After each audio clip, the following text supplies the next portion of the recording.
It says it's the greatest YouTube video of all time. So let's see. In the biggest social 1,000 players simulate civilization. You're gonna see if this shit just hype or if it really is. Rage says it's the best YouTube video of 2025. Somebody else said it's the best YouTube video of all time. And it's 2 hours and 30 minutes long, so it better be. It better fucking be. Let's see, come on. experiment in Minecraft history. I scattered 1,000 people across 2 massive islands to simulate a realistic civilization. The players were given no help or guidance, and just like in real life, if you die, you remain dead forever. Now each player has the freedom to do whatever they want. Farm for food, become a dictator, and build a society. At least as best as they can, because while one island is a rich, green paradise, the other one... You're kidding me. ...is a barren wasteland. It's up to each player to work with what they've got. Yo, I ain't gonna lie, this shit sound fire already. But I can't pause it too much, it's 2 hours. Will there be peace between the islands, or will there be war? What ended up happening is the single most amazing story arc I've ever seen. All I will say is pick a nation to root for and enjoy the video. I present to you the rich and poor 1,000 player civilization experiment. Let me get out of the way a little bit. Don't forget, if you want to participate in these videos, join my Discord server, and of course, subscribe to my channel. This shit look All right, we got fire. 1,000. Good luck, everyone.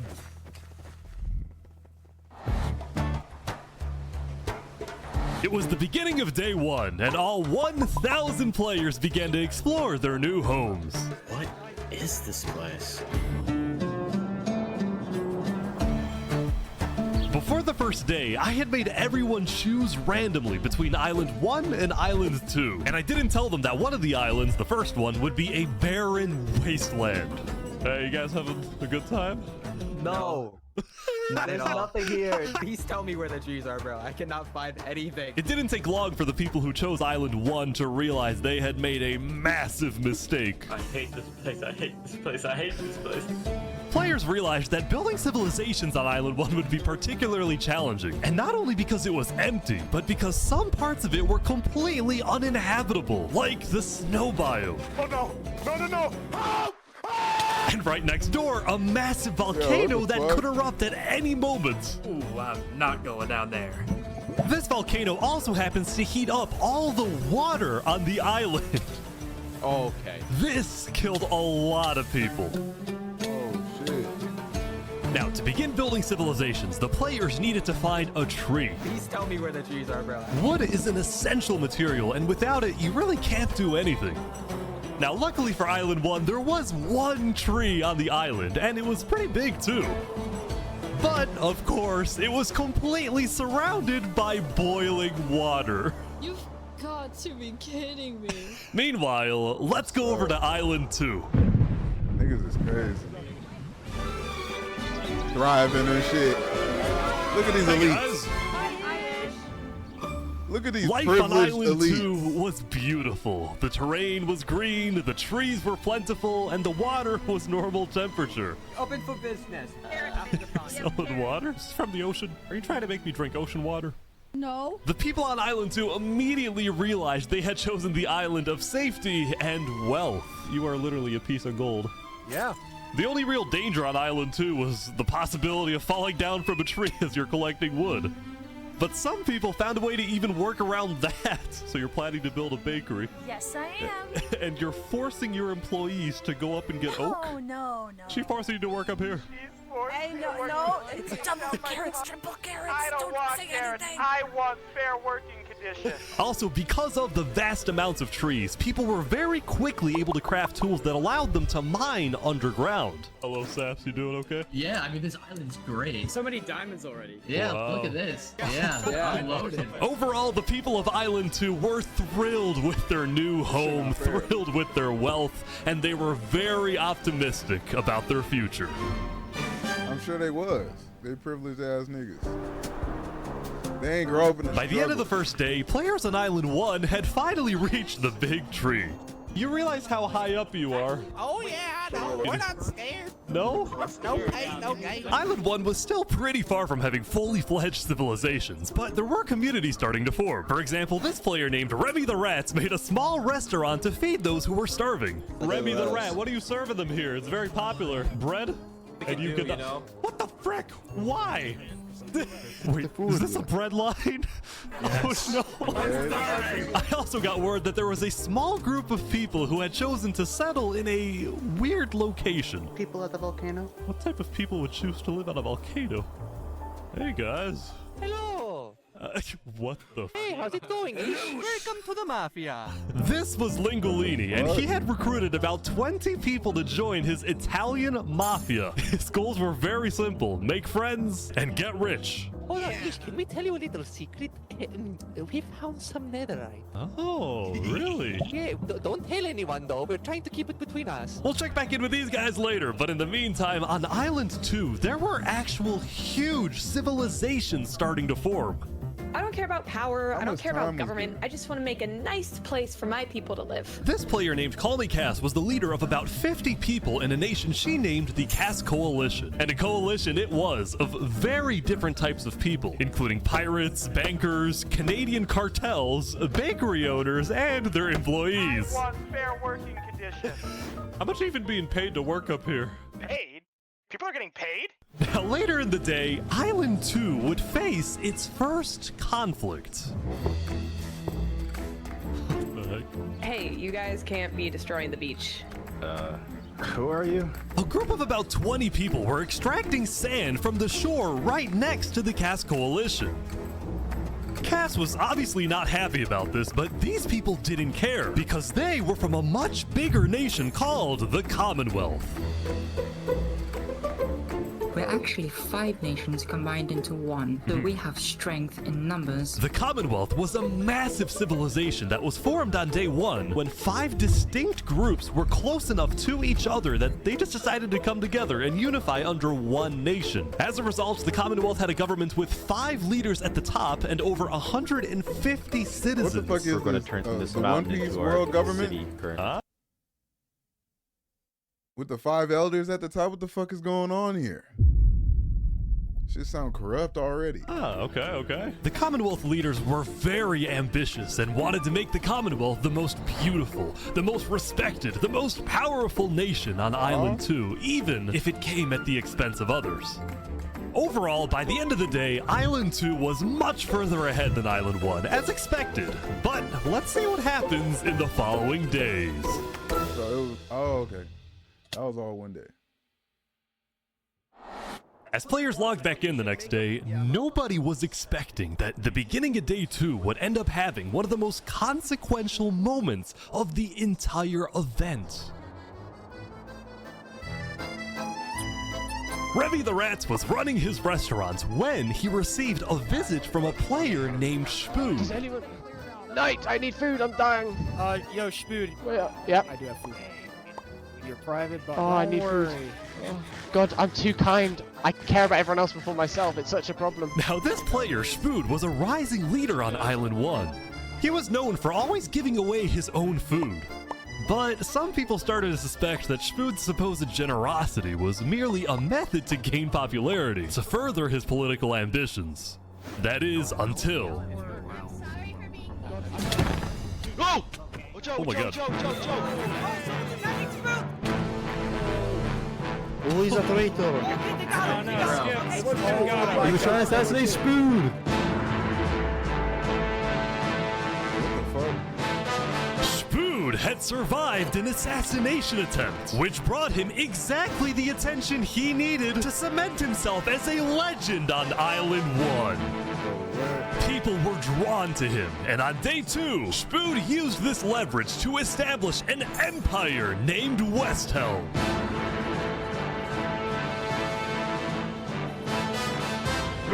These people have made me emperor. This right here is going to be our capital. We're also building a massive coliseum. You mean where people fight to the death?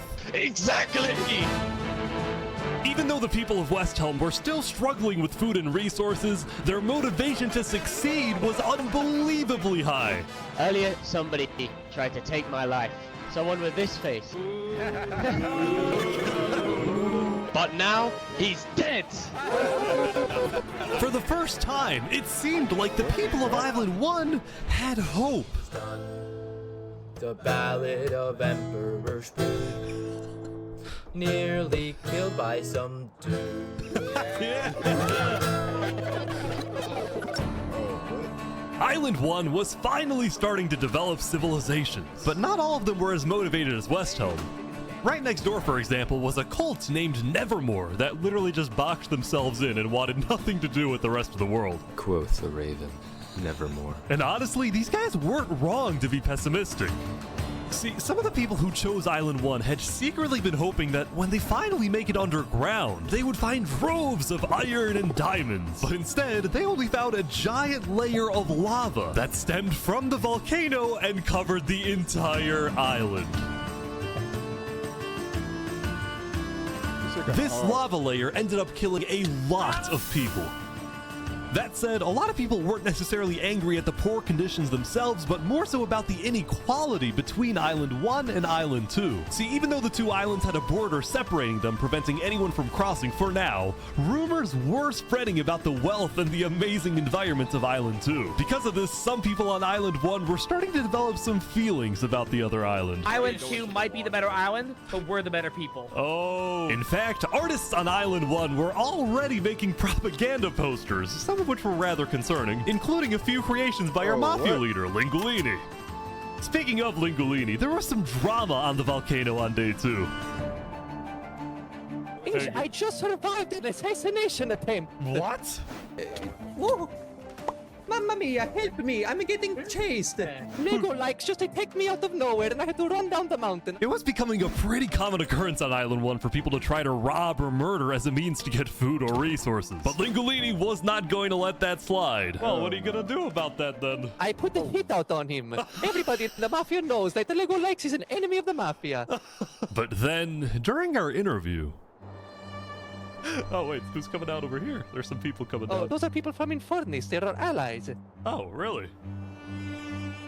Lingolini had decided to share his volcano territory with a larger group called Infernus, whose main goal was to preserve and protect the sacred land of the volcano. I spoke with the leader, a player named Seneca, who described herself as the Queen of Infernus. We are a nation of the flame. We have to treat the volcano with the respect it deserves, and we hope we can work with Lingolini to do just that. Seneca and Lingolini agreed to protect each other in case of an invasion, and use the volcano's height and flowing lava to their advantage. If anybody tries to attack us, we'll kick them out like a Koopa shell. Now, speaking of invasions, on day 2, the Cass Coalition was approached by an army of boats. Guys, I think we're under attack. It looked like for some reason the Commonwealth was coming to attack. No, we can't fight this. We gotta run. Get everyone out.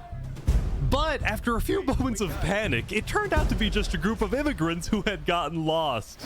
We are not here to invade, I swear. Oh, We're not here to invade you, we promise. Why are y'all here? It's you mother. But I didn't do anything. I just followed them. You brought them all. I didn't do anything. Okay. The leader of the migrants, a player named 3 Below Zero, profusely apologized for the scare, and then the migrants took off. What's going on, Cass? I know they didn't mean to do that. I'm telling my people not to worry. Glad to hear. Now, on day 2, players had finally realized that Island 2 was not technically an island at all, but an archipelago or chain of islands. The northern island was an optimal place to settle with open fields, trees, and wildlife. So naturally it had the biggest civilizations, including the Commonwealth, the Caste Coalition, and a huge kingdom named Tricolor ruled by a monarch named Jophiel. The red stands for the underground, the green for plains, and the blue for the coast. The center island, meanwhile, had pink cherry blossom trees and was the home of a small nation called Barbie Land. What is this? Life in plastic? Oh god. It's fantastic. Okay. And lastly, the southern island was big, but also extremely dense, flooded with jungles and swamps. As a result, nobody really wanted to stay there, although I did find one person. Saps, what is this? Can't you tell? This is my vacation home. How's this a vacation home? I don't see any lawn chairs or furniture. There's no roof. Hold your horses there, cowboy. It's not done yet. Saps was one of the few players who chose not to join any civilizations because he didn't want to get dragged into politics and drama. Still, he made lots of friends across Island 2, his best friend Flux actually being the second in command of the migrant group. Speaking of, 3 Below Zero and the migrants had finally reached their destination all the way up north. Now, other than accidentally invading the Caste Coalition, these guys seemed pretty insignificant. But little did people know, this new civilization was about to change the entire world.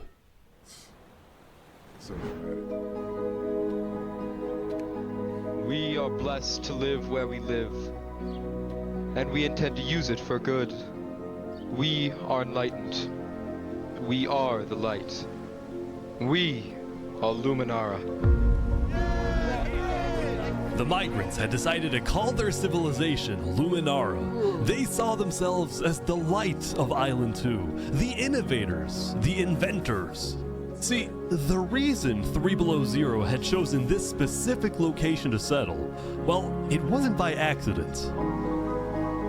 After the first day, 3 Below Zero had used content and propaganda released by the people of Island 1 to estimate the location of the other island. He then used a coordinate system to calculate the northernmost point of Island 2. His goal was to settle as closely as possible to the other island so that when the day comes, when the borders drop, Luminara can build a massive bridge connecting the two islands, giving free passage as a sign of good... One Piece. What the fuck? When the day comes, when the borders drop, Luminara can build a massive bridge That shit like One Piece. connecting the two islands, giving free passage as a sign of good faith to perhaps bring about world peace. But it wouldn't be that simple. The second in command of Luminara, Flux, as well as a few concerned citizens, did not want that bridge to be built. They had seen the Island 1 propaganda. They knew that people on Island 1 were angry. Their fear was that Island 1 would just use that bridge as an opportunity to invade Luminara and perhaps invade the rest of Island 2, leading to a world war. That bridge is a bad idea. Moving up north was a bad idea. Island 1 is going to invade us, and Luminara is going to be their first target. What about the goal of world peace? I respect our leader's goal, but he's dead wrong. We shouldn't be trying to befriend our enemies. The way we're going to achieve world peace is by uniting Island 2 against Island 1. What if 3 Below Zero says no? What if they finish the bridge? Well, then at least they'll know I tried to warn them when Island 1 comes and kills us all. I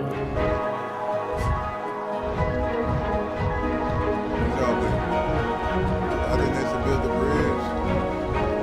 Try to have one piece on it. This shit really moving. As day 2 came to an end, tensions were rising, both within nations and between islands, leaving people worried about what's going to happen next. That was only day 2. Back on Island 1, I was watching a small group of pirates who called themselves Al-Karasina. Al-Karasina, my friend. We're the baddest pirates around. Now, if you look closely, there was a person of interest hanging around with the pirates. Nico Lego likes just to take me out of nowhere and I had to run down the mountain. Well, what are you gonna do about that then? I put the hit out on him. So to be clear, Lego Likes had a bounty on his head, and he was hanging around pirates. You can probably guess how this ends. Yo, Lego Zanga's here. So is this is everything you guys got, huh? Not much. Ooh. They're boiling him! Oh no! Oh my gosh! The Alcaracina pirates had killed Lego Likes, but there was a small problem. Did you hear about the news? Yeah, I saw it, but we don't know who claimed the bounty. It didn't say it in the chat. Because Lego Likes had technically died to boiling water instead of a player, Lingolini didn't know who actually killed him. But fortunately for the pirates, when a player dies, the dead player drops their own head, which the pirates believed would be the proof they needed to collect their bounty later today. So you're expecting a payment later? Yes. All right. Well, I'll go. I'll go. You guys let me talk. By day 3, players had basically mapped out all of Island 1 and were finally starting to adapt to the environment. Day 1 was horrific. We literally had bread lines. Day 2, we're building a coliseum, a citadel. I am literally immortal. Hopefully that isn't foreshadowing. Emperor Spoon was still the most powerful man on Island 1, and on day 3, he was invited to a big international meeting hosted by a charity group called the Blue Cross. We invited you here mainly to discuss plans in case the volcano erupts. What are your individual plans? A large bunker underground. Just not using flammable materials. We don't have any real plan, you know. What? You don't have plans? If that volcano erupts, you deserve to die. Emperor Spoon had come in with good intentions, but it was there that he learned that he hates meetings. I'm gonna go there. When Emperor Spoon left, the other leaders were unsettled. Was this guy really the figurehead of Island 1? Okay, we need a better representative. Then, basically right on cue. Elysium diplomats follow me. Bodyguards. Sorry guys, sorry, I'm late. This is Benji, and he's the leader of Island 1's second biggest civilization, called Elysium.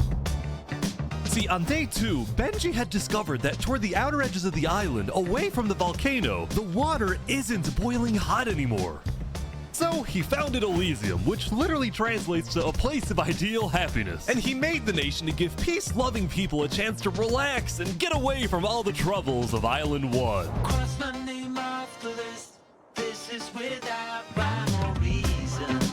Look at these Elysian guys swimming in the water. We were hoping that Lord Ish could summon a single mushroom cow. All right, if anyone drops a pufferfish in the next 60 seconds, I'll do it. What do I have to do? What do I have to do? The pufferfish. Wait. There it is. All right.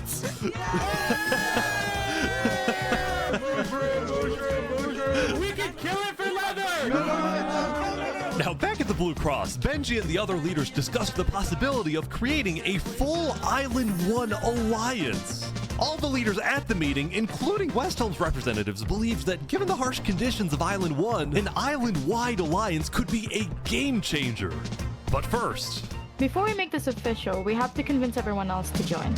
See, there were a few civilizations not present at the meeting, and to complete the full Island 1 alliance, the Blue Cross would have to go out and get them all on board.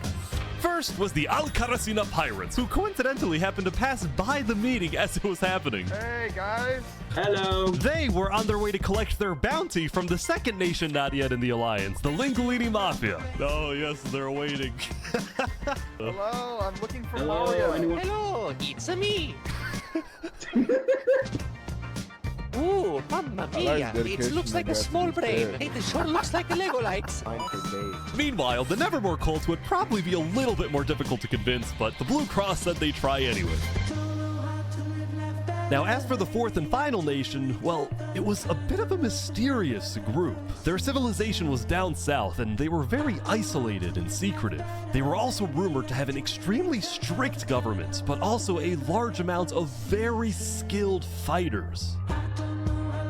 As a result, people were kind of scared to approach them, but they knew they had to eventually to complete the Blue Cross Alliance. They knew that if this alliance works out, it wouldn't matter that they all lived on the poor island. All of a sudden, out of nowhere, the most powerful force in the world would become Island 1.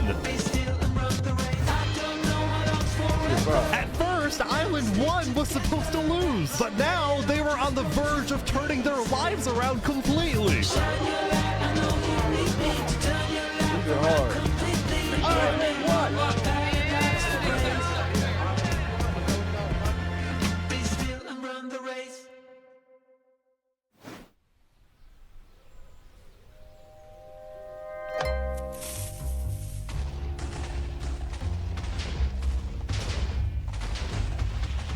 As you can see, there was a bit of commotion at the Commonwealth. They had just exploded their own land because of a miscommunication. What happened was one of the 5 leaders, Coraline, got the idea that the Commonwealth was planning to move east. So she started telling everyone to move. Thus, believing that they wouldn't need their old land anymore, one of the citizens just decided to blow it up. I thought we were moving. What? We're not moving. I'm surrounded by idiots. Overall, the Commonwealth was having trouble getting anything done because the 5 leaders were constantly fighting over power. See, there were 5 leaders, each with 1 vote, but because they were originally 5 separate nations, each with a differing amount of citizens, should the smallest faction's vote have the same weight as the biggest faction's vote? It is ridiculous that Alvin's vote is worth the same as mine. I mean, I need about 50 people, and he has like barely 5. Because of all the fighting and disarray, Commonwealth citizens started moving to other nations like the Cass Coalition. Cass's style of governing, letting people do whatever they want, was making her very popular with her people. I've been with Cass since pretty much the beginning, and she's established a democracy, a true one. Really focused on like letting everybody do their thing. But at the same time, the lack of any regulations had some unintended consequences, like players making strange and ugly buildings. So to solve this, Cass hired a building inspector. I have placed a lot of foundation for a glorious city, basically made out of stone. That way no one can burn us down. However, the building inspector did get a little power hungry. What's going on here? He said he's gonna demolish my house because it's not up to building code. Because it's not up to code. So then, citizens took matters into their own hands. What? Anyway, on day 3, the biggest nations on Island 2 were still the Commonwealth, the Cass Coalition, and Tricolor. Tricolor was a medieval civilization separated into 3 regions, one of them being an underground city. Oh my gosh. This is big. Yeah. People didn't really know that much about Jofiel and Tricolor because they tended to be more private. Jofiel was more interested in building up Tricolor rather than doing outside diplomacy. But people would still come to Jofiel with all the political news of Island 2. I am so tired of the politics already. Yeah. I've got some news. People are concerned with Aperion trying to colonize them. Oh my god. Now, this particular rumor about a group named Aperion colonizing people happened to be false. Aperion was just a small town led by a player named Alkaline, and it was actually the only nation other than Luminara that directly bordered the ocean next to Island 1. That said, the rumor that Island 1 was uniting was true, which got some people worried, especially the 2 border states. So Jofiel invited over all the major leaders and diplomats of Island 2 for an emergency meeting. The only leader who declined was 3 Below Zero because he was busy building the Luminara Bridge. So he sent in his place his second in command, Flux. Flux, what's your plan here? I don't care what 3 Below Zero says, we need to make sure everyone unites against Island 1. Good luck, sir. And because this meeting was the most important event yet on Island 2, Jofiel invited a neutral mediator, someone who could lead the meeting in a fair manner and wasn't a part of any nation. Saps, where are you going? Apparently they're making me lead the meeting. My fault. It's already a long video. With all the Island 2 leaders. You sound very excited about it. Oh no, I'm not excited. I'm terrified. I'm accidentally gonna cause a war.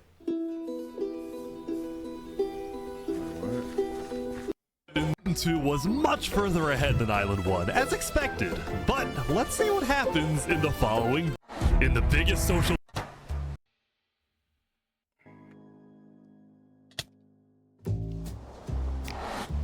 Back on Island 1, I was watching a small group of pirates who called themselves Al-Karasina.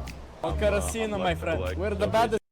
Did you hear about the news? Yeah, I saw it, but we don't know. Lingolini didn't know who dead player. Well, I'll go. Shadowing. Emperor's Food was still Shadowing. Emperor's Food was still the most powerful man on Island 1, and on day 3, he was invited to a big international meeting hosted by a charity group called the Blue.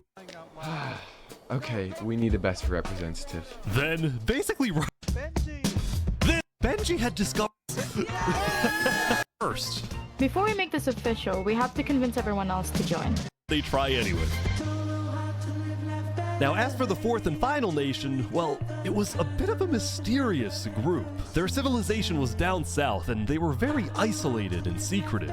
They were also rumored to have an extremely strict government, but also a large amount of very skilled fighters.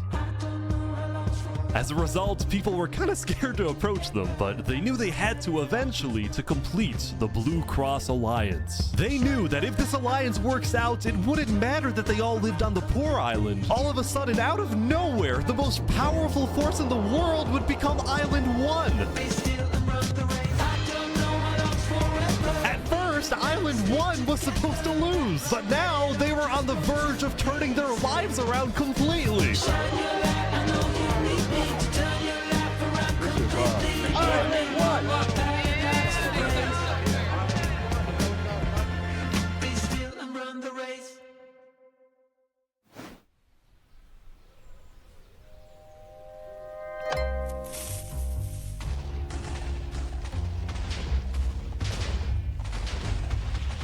As you can see, war done because 5 separate nations, each with factions. Oh, he has barely 5.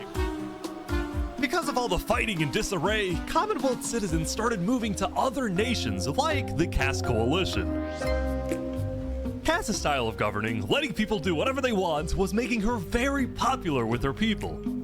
I've been with Cass since pretty much the beginning, and she's established a democracy, a true one. Really focused on like letting everybody do their thing. But at the same time, the lack of any regulations had some unintended consequences, like players making strange and ugly buildings. So to solve this, Cass hired a building inspector. I have placed a lot of foundation for a glorious city, basically made out of stone. That way no one can burn us down. However, the building inspector did get a little power hungry. What's going on here? He said he's gonna demolish my house because it's not up to building code. Hours because it's not up to code. So then, citizens took matters into their own hands. What? Anyway, on day 3, the biggest nations on Island 2 were still the Commonwealth, the Cass Coalition, and Tricolor. Tricolor was a medieval civilization separated into 3 regions, one of them being an underground city. Oh my gosh. This is big. Yeah. People didn't really know that much about Jofiel and Tricolor because they tended to be more private. Jofiel was more interested in building up Tricolor rather than doing outside diplomacy. But people would still come to Jofiel with all the political news of Island 2. I am so tired of the politics already. Yeah. I've got some news. People are concerned with Aperion trying to colonize them. Oh my god. Now, this particular rumor about a group named Aperion colonizing people happened to be false. Aperion was just a small town led by a player named Alkaline, and it was actually the only nation other than Luminara that directly bordered the ocean next to Island 1. That said, the rumor that Island 1 was uniting was true, which got some people worried, especially the 2 border states. So Jofiel invited over all the major leaders and diplomats of Island 2 for an emergency meeting. The only leader who declined was 3 Below Zero because he was busy building the Luminara Bridge. So he sent in his place his second-in-command, Flux. Flux, what's your plan here? I don't care what 3 Below Zero says, we need to make sure everyone unites against Island 1. Good luck, sir. And because this meeting was the most important event yet on Island 2, Jofiel invited a neutral mediator, someone who could lead the meeting in a fair manner and wasn't a part of any nation. Saps, where are you going? Apparently they're making me lead the meeting with all the Island 2 leaders. You sound very excited about it. Oh no, I'm not excited. I'm terrified. I'm accidentally gonna cause a war.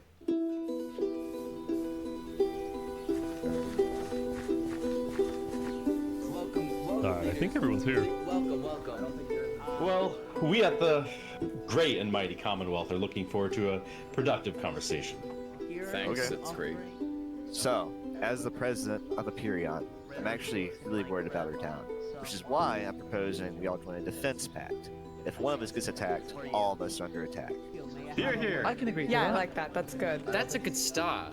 But if Island 1 attacks, say, Luminara, well, by the time you can even arrive to defend us, everyone at Luminara will already be dead. Which is why I think we need to focus our efforts on preventing an attack in the first place. An attack is inevitable. I'm just saying. Hold on, Flux. Let Jovial finish. Island 1 is starving. They're not going to attack us. They have bigger problems. And imagine for a second how quickly we could change their hearts and minds if, instead of treating them as an enemy, we send them aid. I think Joe feels right. We do the defense pact, but we also send aid to Island 1. Basically, we're ready for an attack, but we try our best to prevent it. I'm on board with that. I can agree to that. The Commonwealth agrees. Guys, no, this is ridiculous. Island 1 is literally making propaganda saying death to Island 2. They're jealous that we live in a paradise, and they're gonna invade us no matter what. And you wanna send aid to them? Guess what? They're gonna take whatever you send them. Food, armor, weapons, and they're gonna use all of that against us. He might have a point. Hold on. Island 1 isn't evil. They're not savages. They just need help. You cannot be this naive. Well, there's a guy under the table. There's a guy under the table. Everyone is super on edge. They're worried about traps. Guys, Island 1 is united. They have hundreds of people all aligned in the same goal, to kill us and take our resources. If they decide to attack any single one of our nations, it'll be easy. All they'll need to do is walk ahead, which is why we need to either merge all of our nations right now. We all choose a spot and combine into one civilization. Either that, or we attack Island 1 first. Whoa. Are you crazy? Watch, this is ridiculous. What's crazy, Jovial, is you leading all of us to our death. Oh my That god. is too much. We listen to can't me. do that. If we don't do this, it's the end of Island 2. Flux, Hold on, we can't do that. That's crazy. What is happening? All right, everyone. We can't fight. Let's just vote. All in favor of Flux's plan to treat Island 1 as an enemy, say aye. Aye.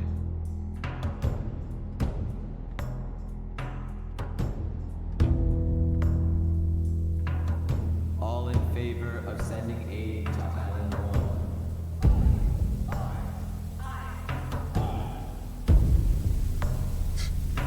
It's dramatic ass music. This shit really a movie. Meanwhile, at West Helm, I ran into something interesting. Our next song is called Island 1. Oh my god. Is that a club? So you remember this guy? The Ballad of Emperor Spoon. Well, he had joined a band that produced actual songs and then performed them all across Island 1. Out there in Wasteland Island, a boiling water sea. Let's go. And no resources to speak of, except a water tree. Let's go! Everyone loved the Island 1 band, including Emperor Spoon, who found that the music bolstered the morale of his citizens. He believed that a happy citizen is a productive citizen. West Helm took us in and gave us a little home. Even though Emperor Spoon was a chaotic figure, West Helm itself was the opposite. It had an army, a storage system, and a hierarchy, from emperor all the way down to citizen or plebeian. And of course, there was the Colosseum, which when finished will play a major role in West Helm's justice system. That said, Emperor Spoon was not happy when he heard that yesterday, Benji and the other leaders had been talking poorly about him. Okay, we need a best representative. Our final goal is to put Benji Button in here. No, that is a joke. That is a joke. You don't want Benji to die, do you? Well, I mean... Benji and the other leaders were concerned that Emperor Spood is unstable and may one day try to take over the entire island. And their concerns only grew when Spood was caught listening to Napoleon on Spotify. But they also knew that if Island 2 were to ever attack, they needed Spood on their side, so they didn't know what to do. Island 1, well, here we are. I just want to say, thank you, Spoon, for all your support. You're welcome. I'm the best. Glory to West Town.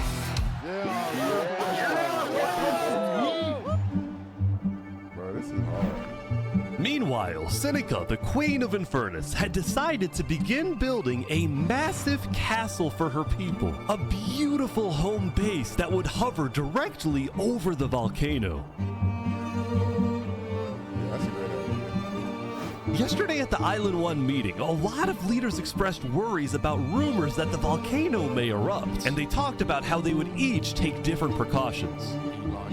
Everyone believed that the volcano was dangerous, except for Seneca, who had decided to take the opposite approach. It's all just paranoia. If we really value the volcano, we need to have faith it won't erupt. The main goal of Infernus as a civilization was to preserve the sacred land of the volcano. So what better way to show faith and demonstrate loyalty than to make your home right above it? Lingolini, meanwhile, decided to make his home underground within the volcano. We live under the ground, like a Goombas. Lingolini's main goal was to get rich, and having direct access to iron and gold was one reason for him and the Mafia to live there. But it wasn't the main reason. Remember this interaction from day one? Oh, yes, can we tell you a little secret? We found some netherite. Oh, really? Scattered throughout the volcano were pieces of netherite, the rarest and most powerful mineral in all of Minecraft. Not even Island 2 had netherite. It was the single secret advantage that Island 1 had. And the only ones who knew about it were the Lingolini Mafia and Infernus. Now, even though Infernus didn't exactly like how Lingolini was desecrating what they consider to be sacred land, they made a deal with him. The Mafia can keep mining so long as they provide Infernus with some of the minerals they find. But Lingolini was unsatisfied. They want to use us. They want cheap labor. I'm not giving them anything. Lingolini didn't like how Infernus was basically forcing the Mafia to mine for them with nothing in return. So he secretly instructed everyone in the Mafia not to give Infernus anything.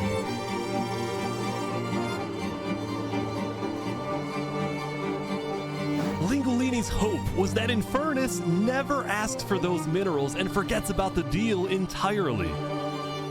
Otherwise, he would be in a lot of trouble. That said, despite this conflict, the rest of the Island 1 unification effort was going very well. Earlier today, Lingolini had decided to join the Blue Cross Alliance. Thank you all so much for having me. The Alcaracina pirates were also eager to join, and surprisingly, so was Nevermore. There was only one holdout.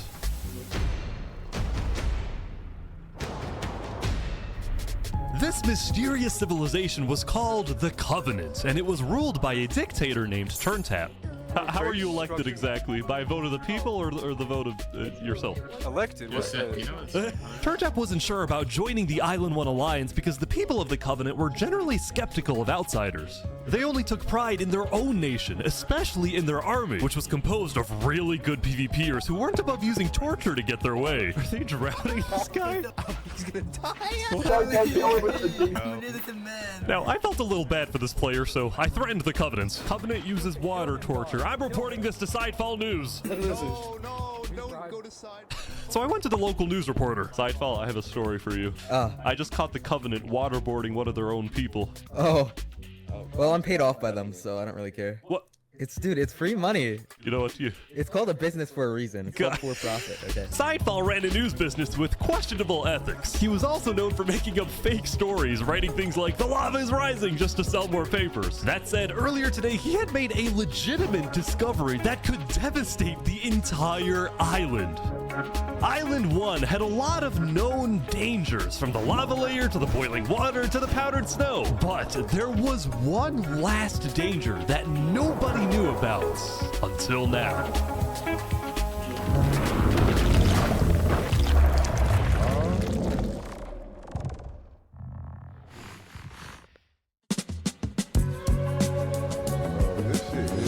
Meanwhile, the people of Island 2 had spent the day building their civilizations and having a good time. Yesterday, their leaders had voted that whenever the border drops, Island 2 would send aid to Island 1, hoping this gesture would lead to peace. But not everyone agreed with this approach. It's the end of Island 2. When Flux returned home to Luminara, 3 Below Zero was furious at Flux for causing chaos at the meeting and for going against Luminara's values. 3 Below Zero, as the leader of Luminara, was actually heavily in favor of sending aid to Island 1. The whole point of the Luminara Bridge was to make peace with Island 1, not to start a war. As a result, 3 Below Zero demoted Flux from his position as second in command. Yo. I spoke with Legacy, a citizen of Luminara. Yeah, Flux has been gone all day. People here don't really like him anymore. Flux and his crew had spent the day building a secret bunker under the ocean, a place for them to hide if Island 1 attacks. And then Flux spent the rest of the day helping his best friend, Saps, finish building his home. Despite all the chaos, Sap still reached out to me after I was demoted. Mr. Mediator, what a good friend. Flux over here can be a little unpredictable, but he's my friend, and I know he genuinely wants the best for us. Even though Flux was much more ambitious than Saps, these two had become very good friends. So many diamonds already. Yeah, look at this. Yeah. Loaded. But just as day 4 was about to come to a peaceful end, something happened that would change the course of Island 2 forever.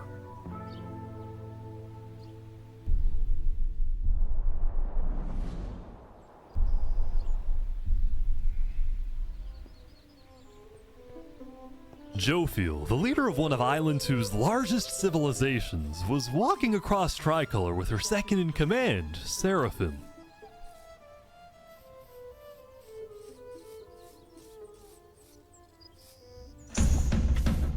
What the fuck?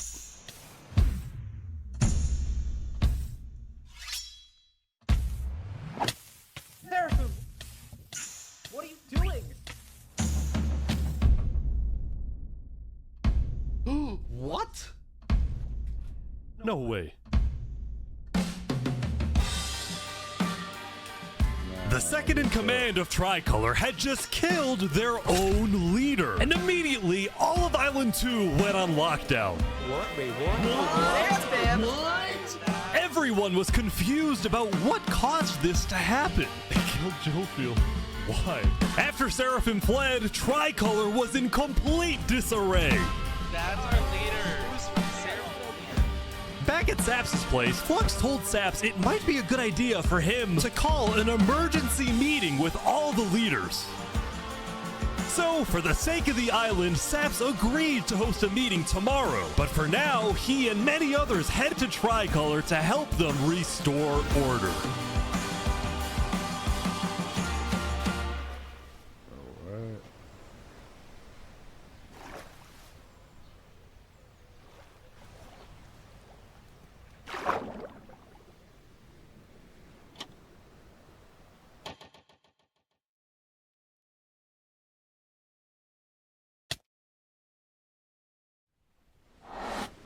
Now, Island 2 wasn't the only place that would face tragedy. Oh, what? The leader of the Alcaracina Pirates, Noble Bucket, died very suddenly. Alright, they sent me the footage of what happened. Oh, no. He doesn't know the lava layer's there. Oh! No. I think I'm dead. I think I'm dead. Damn. Oh my god. With world leaders dying left and right, the media had plenty to report on. The most trusted news company was from Elysium, called Daybreak Media. We're number one because we actually report the truth, unlike that bozo Sidefall. And later into day 5, the news would get even crazier. For purposes of unity, the Covenant had finally decided to join the Blue Cross Alliance, thus successfully uniting the entirety of Island 1. But right away, the strength of this alliance would be tested. Earlier, a citizen of Infernus had accidentally told someone outside of Infernus that there was netherite in the volcano, and this news spread all across the island.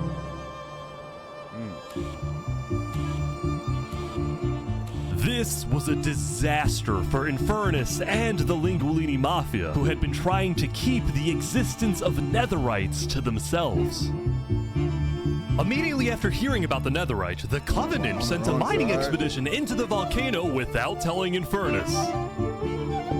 I had to go on this side because like they put the chat over here. So. And lo and behold, they confirmed there was netherite.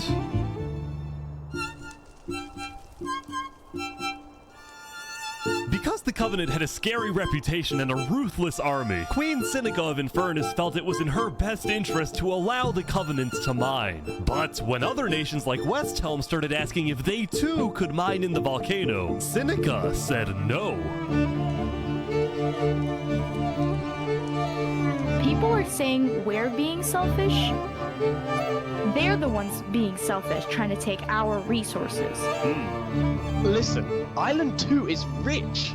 We are not. Now, with netherite, we actually have a chance of evening the playing field, but the volcano people are hogging it. Before any fighting could break out, the Blue Cross quickly reached out to all the leaders and told them to put this issue on hold. We're inviting everyone here tomorrow, so we can all talk this through peacefully. We're Island 1. We cannot afford to have a war over some mineral.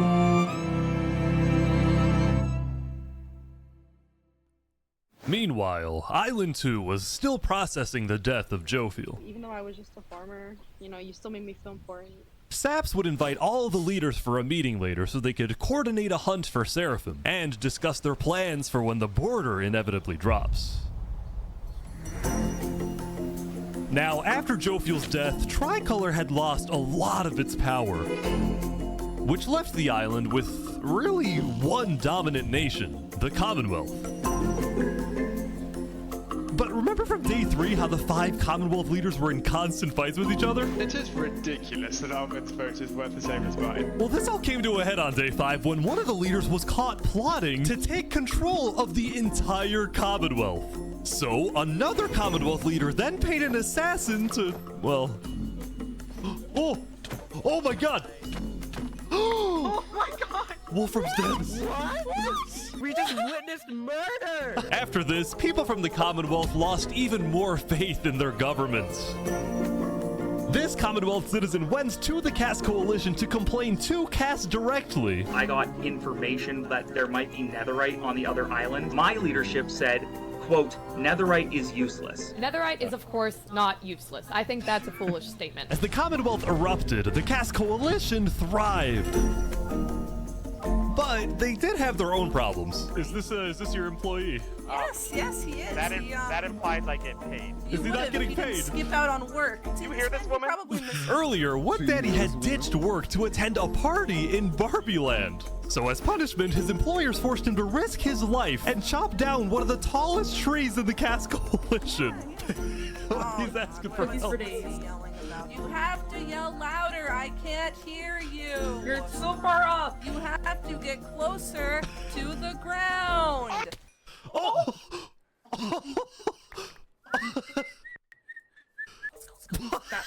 What the? Now, because of this recent tragedy, Cass decided to stay home from Saps' meeting. That said, every other major leader was now on their way.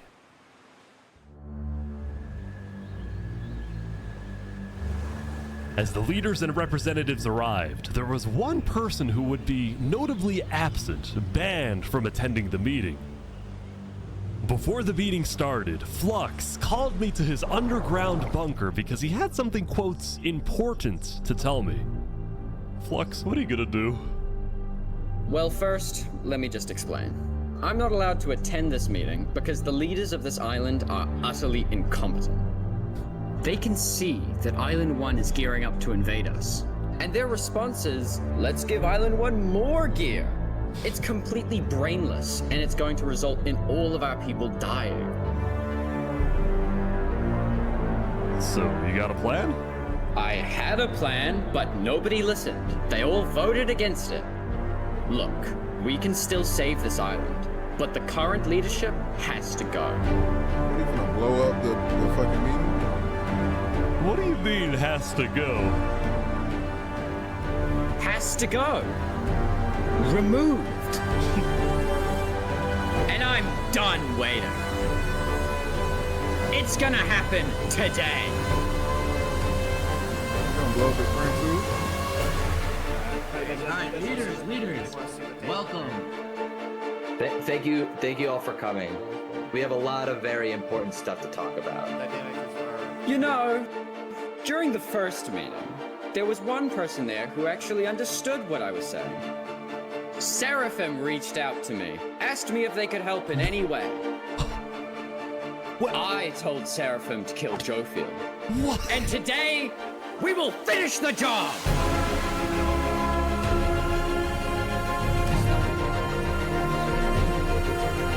Wait, so Seraphim gets there. What actually happens next? Something I didn't want to do, but something that needs to be done. I'm going to save this island by any means necessary. I would like to bring you to the table. If you agree with full KOS on Seraphim, please say aye. Aye. Are you sure this is gonna work? I don't know, but we have no other choice. Alright, so I have something to say. Is there a possibility, any possibility, that the assassination of Wolfram and the assassination of Jofield by Seraphim is any way connected? Is there a conspiracy going on right now? Do we think that's a thing? Are leaders safe? I have reasons to believe that leaders are not safe. Flux, do you feel any guilt doing all this? Well, part of me feels bad for Saps. I also don't think the leaders are safe. What do you mean you feel bad for Saps? He has no idea what's about to happen to him. But if you had to betray one person to save 1,000, would you?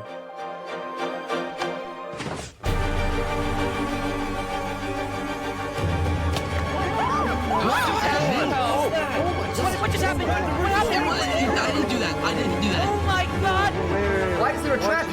Is this all a setup? Saps, look, where's Saps? Where did he go? Did Saps do this? Wait, Saps? We have to find him. Hunt him down! Kill him! Kill Zach! Zach, where are you?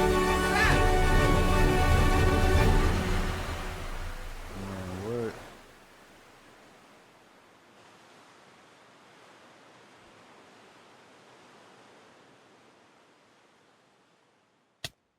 That's crazy.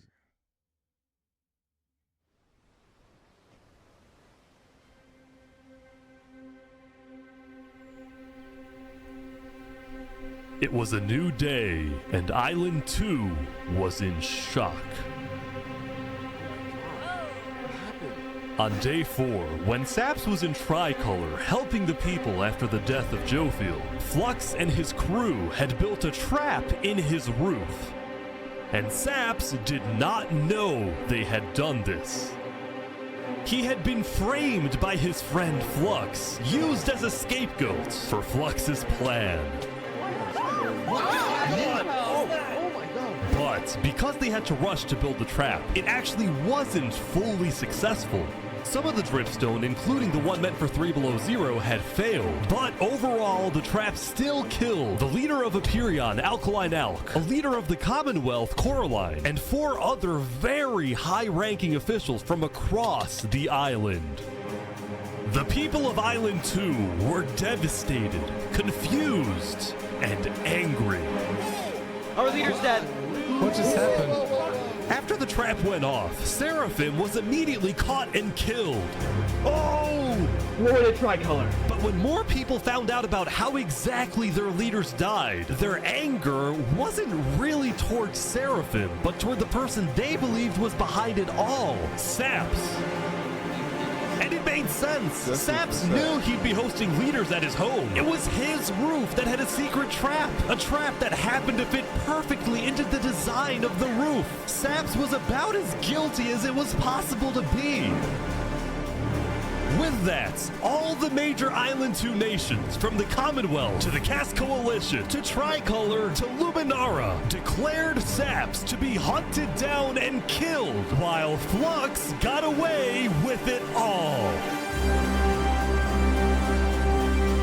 If you had to betray one person to save thousands, would you? And on top of all of this, at the beginning of Day 6, it was announced that tomorrow, on Day 7, the border between the 2 islands will finally fall.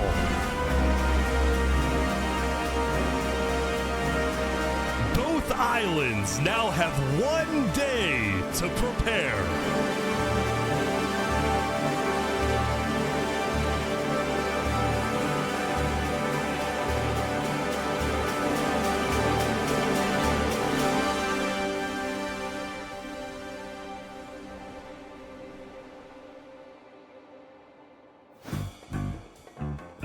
Now, when the people of Island 1 saw the chaos happening on the other island, most just didn't really care about it. A lot of the hatred against Island 2 that was popular in the early days had faded away. That is, except for this player named Oppenheimer, who was determined to take out Barbie Land because in 2023, the Barbie movie had outsold the Oppenheimer movie. I'm building a nuclear rocket that will make yesterday's chaos look like child's play. But when Oppenheimer tried testing his nuke, it went up, and up, and up, and was never seen again. Now, Day 6 did present some new challenges for some of the civilizations. For example, at Nevermore, what is this? What are you doing up here? I got voted out because they hate me. Oh! Come on! Don't jump! What about me? Oh! Oh! Oh!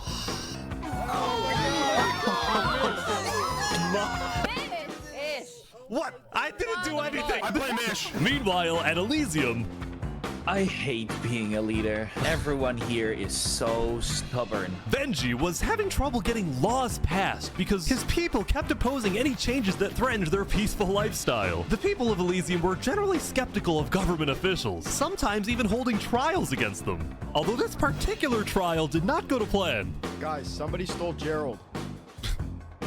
The mushroom cow, Gerald, has been stolen. Let's go! There they all go. Meanwhile, at West Helm, there was a bit of a food problem going on. Not a shortage, a feud. See, Remy the Rat had opened up a new restaurant right across from the Coliseum, but the food was questionable. Is poison fatal? So his customers had instead started buying their food from another player named Dinosaur. That is, until... Oh my god! Oh my god! What is he? Permanently closed. All food is now at... Remy, are you behind the murder of Dinosaur? Anyway, on Day 6, the West Helm Coliseum was finally complete. What do you plan on using this arena for? Do I actually have to say legally? No? Maybe a little bit of blood will be shed, and that's all I can say. While Spood was a popular leader who got things done, he had also developed a reputation of being a little unstable. He said outlandish things, he can't stand meetings, and his justice system wasn't by courthouse, but by combat. This is something Spood's first attempted assassin, Ramsayer, tried to prevent. It's why he tried to kill Spood, and he wouldn't be the only one. There has been a small but coordinated secret revolution growing in Westhelm, with aims to overthrow and murder Spood. The two leading figures are Westhelm citizen Ramsay and Westhelm's head builder, Knight Arcturus. You know, I helped design his Colosseum, not knowing Spood actually wanted to use it for bloodshed. He's insane. The first part of their plan was to take out Spood's second in command, a player named Oo. Yeah. Yeah, that's right. I guess the fourth. Second in command down. But Ramsay was immediately chased down by Westhelm's army. You could have made something happen, man. Oh.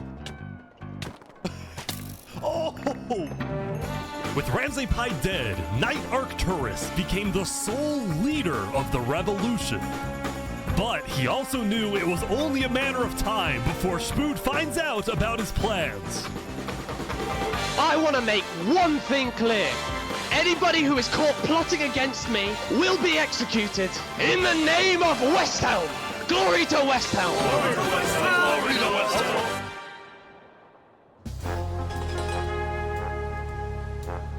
Now, before the border drops, the Island 1 leaders all met to discuss what to do about the Netherites in the volcano. Going into the meeting, people were not happy with Infernus and the Linguini Mafia, who were believed to be keeping Netherite to themselves. Please keep all your weapons holstered at all times unless you absolutely have to take them. The meeting began with Westhelm's representative and Spood's newly appointed second-in-command, Spider.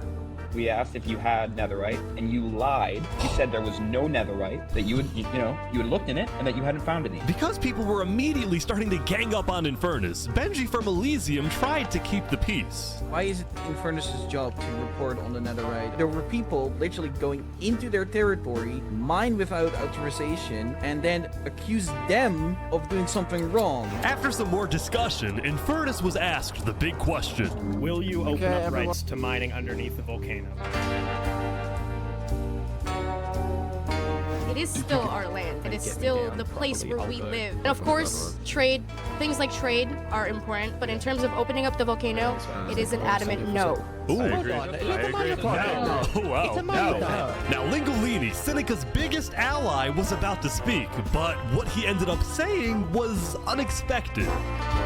We have to humbly disagree with Infernus of not allowing anyone else to mine in the volcano. This is Island 1. We're all struggling against the nature and everything like that. Shouldn't we all be allowed to mine wherever we please? No way. Let's go. Yes. Hell yes. Preach. Soon, people started offering deals to Infernus. I believe we'd be open to give you resources since it is your land. But Seneca still said no. The volcano is still our sacred land. We don't want hundreds of people there mining and ravaging it. As a result, Lingolini went even further. On the day one, Mario was here first on the volcano, and we're able to mine there, but it's not fair that no one else can mine. While your queen is over there with the diamond boots, some people don't even have any armor. Boots, man. Eventually, people started using scare tactics. That volcano is insanely active right now. It will most likely erupt within the next 2 days. I doubt it. No, that's sci-fi propaganda. That's propaganda. And so, after even more discussion, Westhelm made a final plea. We have a representative from every single nation on this island. You have an opportunity here to unite us all, or you have an opportunity to totally destroy that unitedness. But Seneca still wouldn't budge. For now, it's a no. So, Lingolini made a big announcement. Mario has a large chunk of territory in the volcano. The Linguini family declares independence from Infernus, and we will open mining to anybody who wants to mine.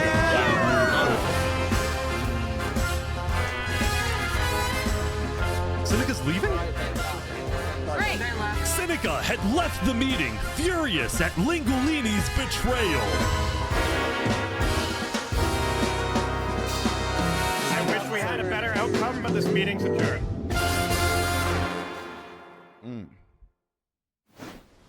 That nigga pivoted crazy.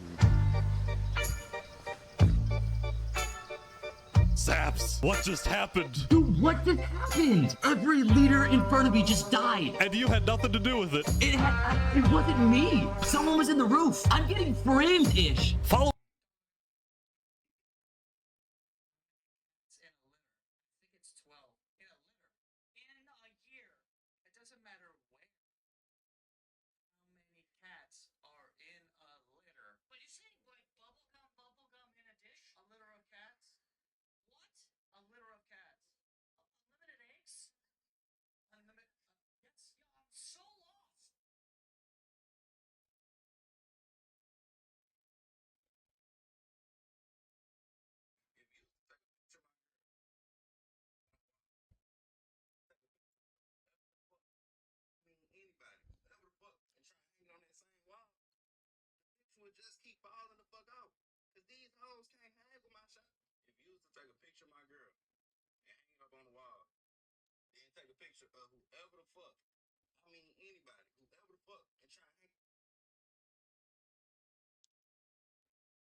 Following yesterday's trap, Saps was on the run, as he was now the most wanted and notorious criminal on Island 2.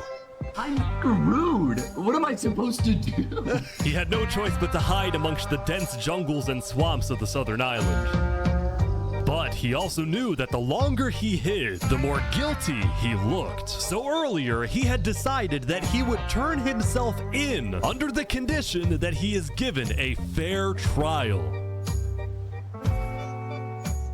Flux, meanwhile, was satisfied with the success of his plan, but it wasn't over quite yet. We got 2 leaders left to kill. Call me Cass, and of course, the guy who demoted me. And because Seraphim was dead, Flux sent another member of his crew to take care of the job. Oh no. Oh no. There we go. To the world, this looked like yet another senseless assassination. But to Flux, it was a strategic progression toward making the people of Island 2 paranoid. So paranoid that they wouldn't trust anybody, and especially not Island 1. In fact, the new leadership of Tricolor was already preparing for Island 1 to invade. I think we should secure our nation, make sure we have plans when inevitable war and fighting starts. Sending aid to Island 1 was officially off the table, and the construction of the Luminara Bridge had come to a stop. After all these days, Flux's plan was finally working. Now, the Cass Coalition, meanwhile, hosted a diplomatic meeting on Day 6 to try and increase the morale of Island 2 before the border drops, although Cass herself was too scared to attend the meeting. And I want to enter, but my members are telling me not to because there was an attempt on my life yesterday. Oh, right. Because Cass was one of the last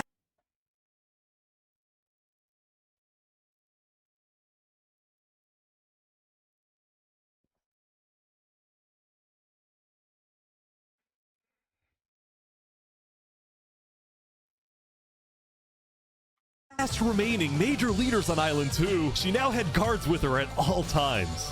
Here, I'll trade you armor. Why? Just want to make sure you guys do not die. Please don't die. That said, everyone would soon be tuning into the trial of Saparata to find out whether Saps will be freed or executed. Several nations argued over who would get to host the trial, but the Commonwealth ended up winning. We've made this beautiful venue to show the world that the Commonwealth is still the strongest. But first, This shit is so well thought out. Like, how do you even think of it? why is it up here? They're moving the warden up. No. No, they're not. Wait, can you come over on me now? They're bringing it to the surface.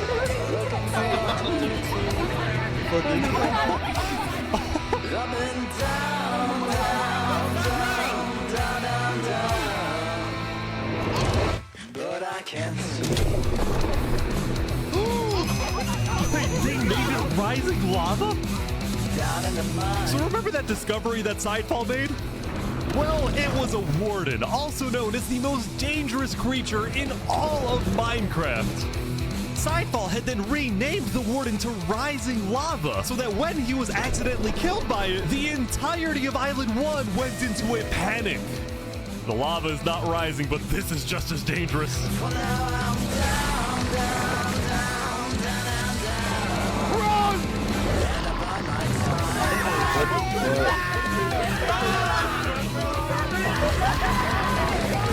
The warden had been unleashed onto Island 1, going from place to place, terrorizing civilizations.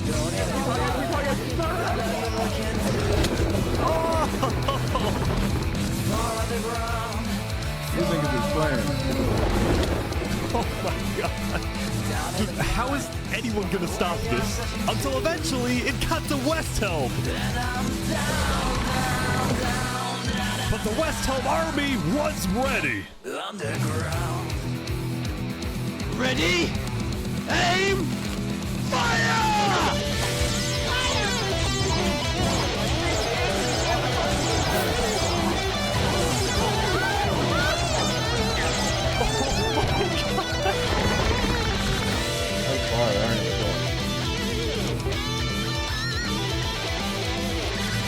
Come on!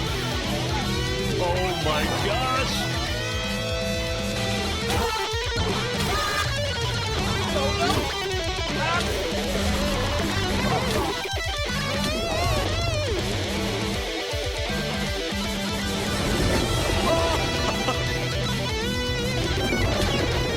Welcome to West Helm. What? Is it Reddit's place?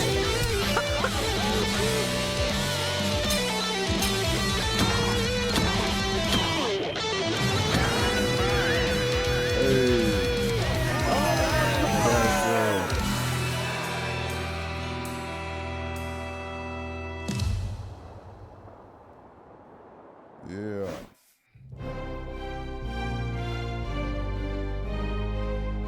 The defendant Saporata is accused of 7 counts of murder, including the murder of Joe Field, the murder of Alkaline Alk, and the murder of our very own Coraline.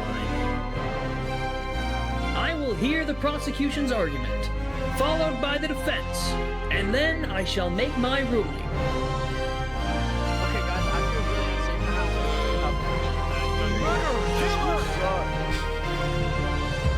Prosecution, go ahead.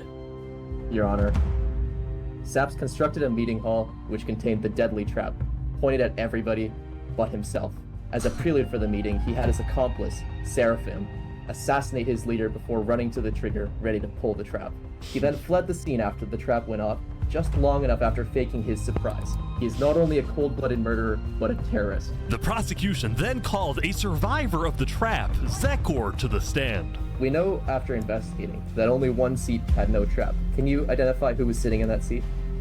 It was Saporata. And who built the meeting hall with that seat? It was Saps. You killed our leaders. You destroyed our island. May your death today satisfy us all. Then it was time for the defense, for Saps to give the most important speech of his life. All I ever wanted for this island was peace and cooperation between the nations. The loss at the meeting yesterday was extremely devastating and came out of nowhere. But I can tell you right now, I'm innocent. It wasn't me. The leadership in Luminara helped me build the meeting area. He's gonna expose them. And we're the only people who knew about the area before the leadership meeting. That includes the prosecution himself, Thomas 5200. What? Gotoga, 5 rotation, Snowbird 334, and their ringleader, Fluxion. Hold on. When I left to gather the leaders for the meeting, they must have snuck into the roof of the meeting to make the trap. The people who I thought I can trust the most used me for their malicious intent and killed the leaders and blamed it on me. Saps had figured out he was betrayed and framed by his friend Flux, but he would end up making a critical mistake. I find it rather interesting that 3 Below, the leader of Luminara, is one of the only people who survived the trap. I find that rather interesting. What about it? Well, Saps falsely assumed that 3 Below Zero, the beloved leader of Luminara, was also behind the murders. And with that mistake, Saps turned everyone against him. Saps, is that all you have to say? I guess. All right, I'm ready to make my decision. Judge Timebomb, find Separata. Guilty on all counts. Yes! Wait, Saps is to be taken to the top of the gauntlet and executed immediately. Executed. Oh, that's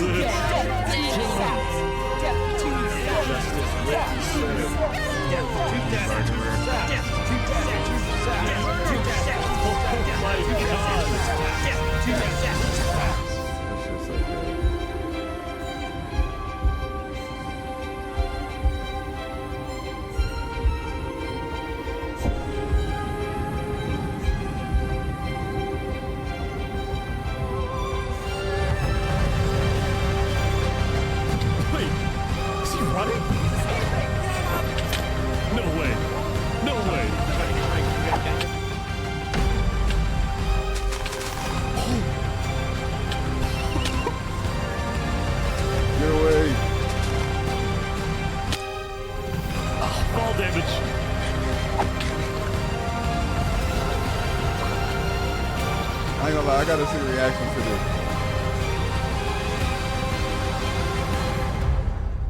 Damn, okay. Where'd he go? Bodyguards. He escaped, man. Did he actually get away? You gotta be kidding me! No!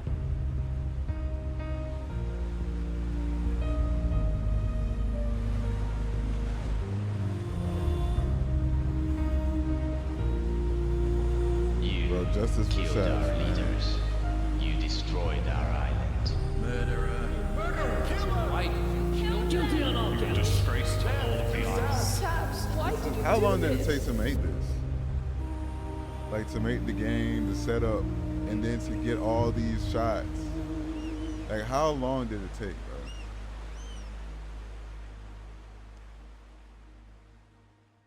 bro? Like I gotta know. How many people were behind this?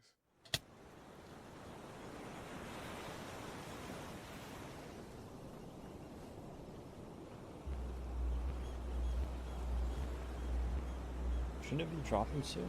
Yeah, I think so.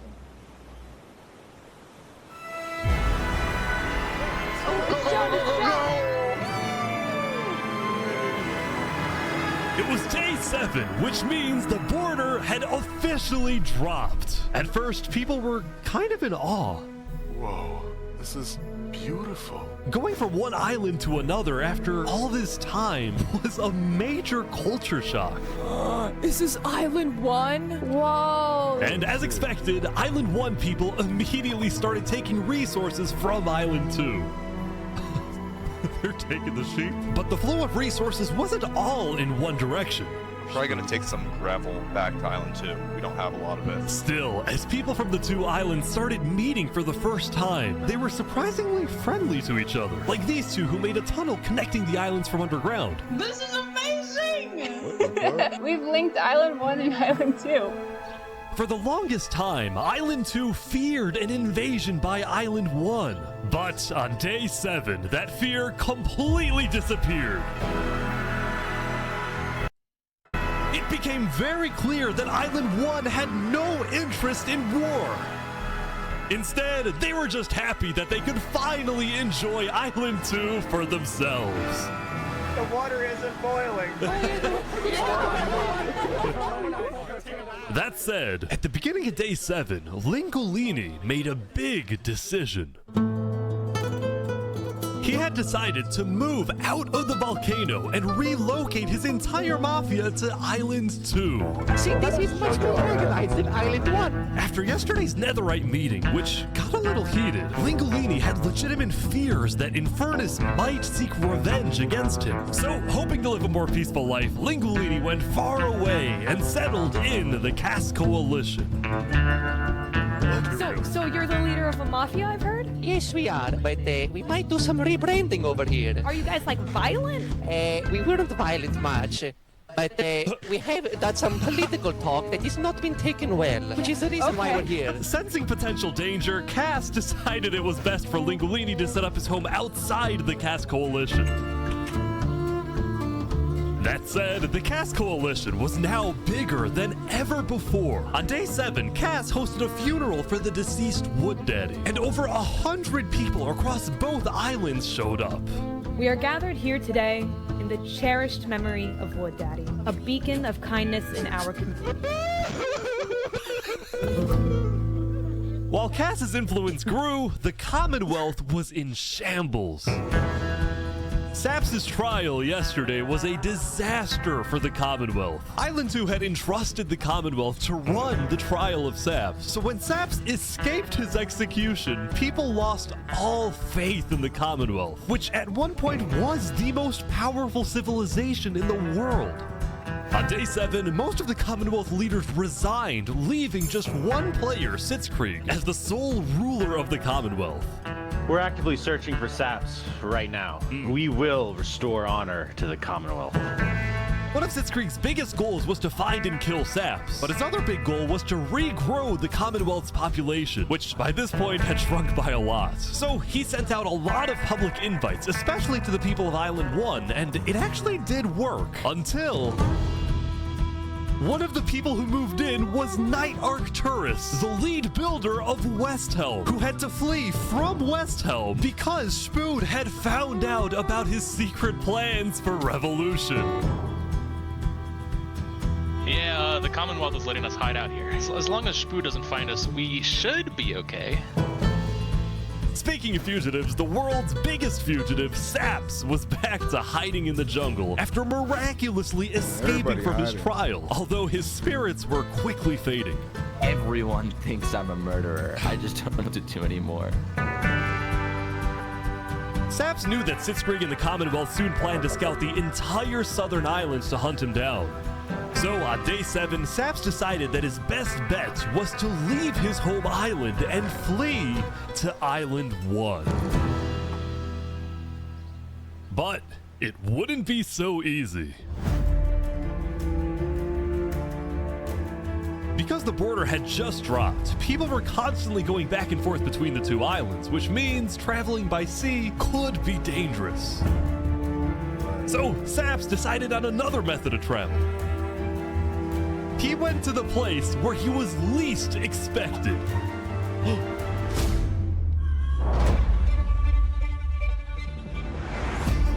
He's trying to use the bridge. No way. No way. That's so crazy. What the heck? What are you doing, bro?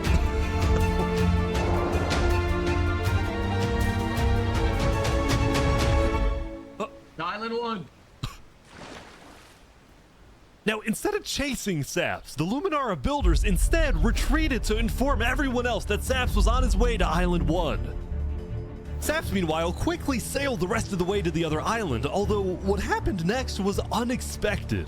Oh, there he is. Hey, buddy. Whoa. You scared the crap out of me. Am I allowed to touch this water? Yeah, right. Yeah, you know, it's good. On the south side of the island, it's safe. It turns out earlier, Saps had reached out to a bunch of people on Island 1, offering them 2 stacks of diamonds if they give him a safe place to hide. And out of all people to accept his offer, it was Turntap, the leader of the Covenant, the most feared and militaristic civilization on Island 1. How was the trip? I ran across the giant bridge that Luminara is building, and like all of Luminara was there. When Saps and Turntap finally arrived at the Covenant, Turntap immediately distributed Saps' diamonds to the Covenant army. But then, in a surprising move, he sent them out on a secret mission. Turntap had sent the Covenant hit squad to Island 2, but not to accomplish a goal for the Covenant per se, but actually upon the request of Infernus. Linguini betrayed us, humiliated us. He ruined our sacred land. Yesterday, Lingolini had opened up the volcano for netherite mining, and as such, people from all across Island 1 had started mining in the volcano. And even though Lingolini had now moved out of the volcano, Sinica felt that since people were already mining, she had no choice but to let them stay. She was not happy about what Lingolini had done, and Sinica wanted revenge. Oh! They're killing the entire mafia. Another one down, baby! Oh my god. Now, the reason the Covenant was willing to do Sinica's bidding wasn't just because she'd let them mine for netherite before anyone else. But because as a civilization that values honor and loyalty, the Covenant didn't appreciate how Lingolini so publicly betrayed Infernus. They found him. Hey, you don't ever talk about diplomacy? We could have had Island 1 at peace and world peace, and we still can, really. Oh, here they go. But over my grave, he will not be a part of it. Oh, they've got him. They've got him. Mamma mia!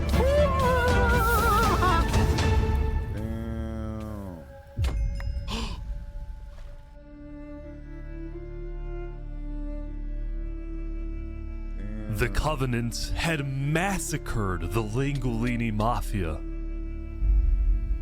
Before anyone could retaliate, the Blue Cross announced they would schedule a hearing, calling on the Covenant to explain what they had done. There's a lot going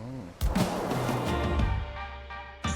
Howdy, Flux. Oh, you got some fancy armor now. Yeah, got it from Island 1. Wait, really? Earlier today, Flux and his crew had gotten their hands on a super rare armor trim by trading with the Covenant, who had picked up the armor trim from the Warden when it died. Now, of course, Flux had no idea that the Covenant was also trading with and harboring his arch nemesis, Saps. But he did know one thing. I heard Saps ran to Island 1, so we put out a massive bounty on his head. Flux was now determined to have Saps killed, because Saps was the only other person in the world who knew that Flux was behind the murders of all the Island 2 leaders. Basically, if Saps dies, Flux gets away with everything. And ideally, the sooner Saps dies, the better, because of incidents like yesterday. That includes the prosecution himself and their ringleader, Fluxion. Fortunately for Flux, it didn't seem like anyone at the trial believed Saps. If anything, Saps' accusation only made people hate him more, especially the people of Luminara, who weren't happy that Saps accused some of their fellow citizens. What do you want to do to Saps? Kill on site. We hunted him down the other day. We couldn't find him, but we have speculation of where he is. After the murder of their beloved leader 3 Below Zero, Luminara soon planned to host an election, and the current frontrunner was a player named Legacy. Me and my parent, we've just been going around to different houses, knocking on doors. I think we're gonna win this thing. For a moment, Flux also considered a run for leader, although he had basically already accomplished everything he wanted to do. Look, no matter what people say, Island 1 was planning to invade us. They would have just walked right ahead. But now that we have stronger leaders, more cautious leaders, they're not gonna do that. We have world peace. And not because of a bridge, but because of me. That's not the reason, nigga. We have peace because them niggas were like, oh, you guys aren't that bad. Since the beginning, Flux's philosophy was simple. You can never show kindness to your enemy if your enemy wishes to destroy you. If you build a bridge, they'll use it to invade you. If you offer them aid, they'll use it to kill you. This is why Flux believed it was necessary to eliminate the Island 2 leaders who wished to be kind. But the cost of their deaths was devastating. The people of Tricolor still mourned Jofiel, building a massive statue to honor their deceased leader. We've just been trying to focus on restabilizing our nation. Obviously, the passing of Jofiel hit us pretty hard. Meanwhile, the people of Aperion had elected a new leader, but Aperion was never quite the same after the death of Alkaline Elk. The people of the Commonwealth were also in shambles, having a much smaller civilization than they started with. And even though there was some peace on Island 2, people didn't feel a sense of calm, but instead a sense of unease and revenge. They needed closure, and they were determined to kill the person who they believed murdered the leaders they loved. Saps knew that it was only a matter of time before someone hunts him down, or someone in the Covenant betrays him to collect the massive bounty on his head. So Saps made a last-ditch effort to try and get a strong ally for his cause. He asked Turntap to take him to the largest nation on Island 1.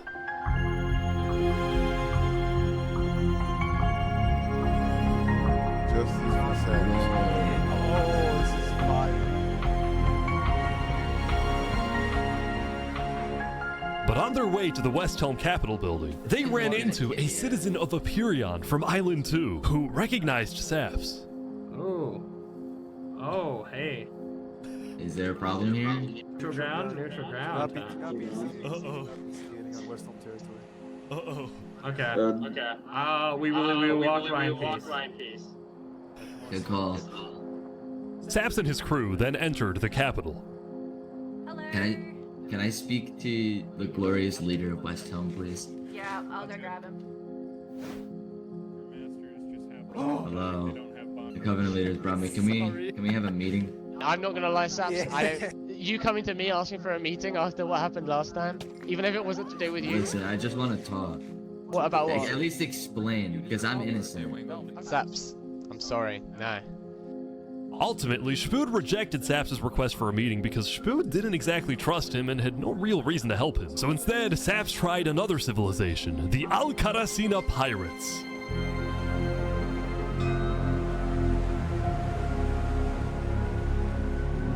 Although when he arrived, things felt a little off. Now, since you're here, you have to drop all your gear. I'm just kidding. Well, about that.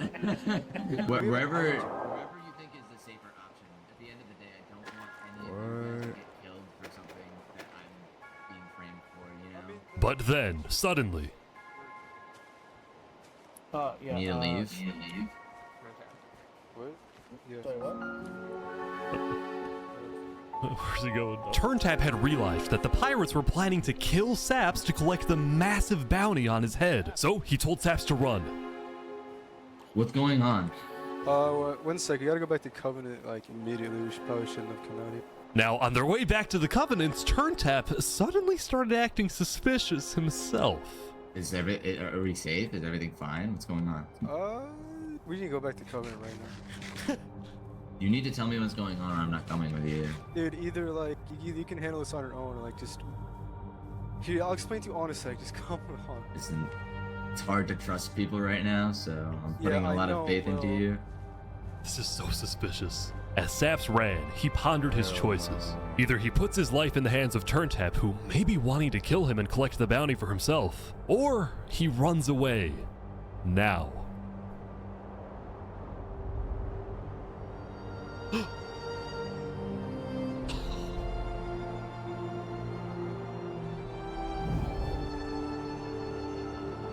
It's all alone.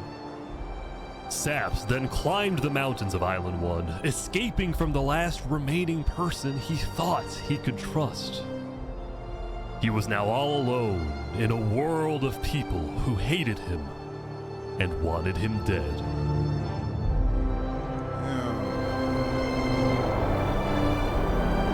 And so he ventured into the snow.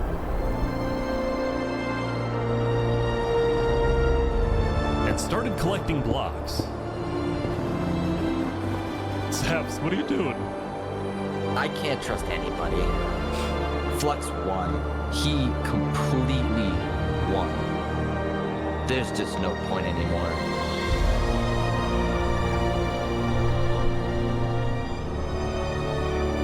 On On day 7, Saps built a tower in the tundra, a monument for people to remember him by, and he planned to jump off.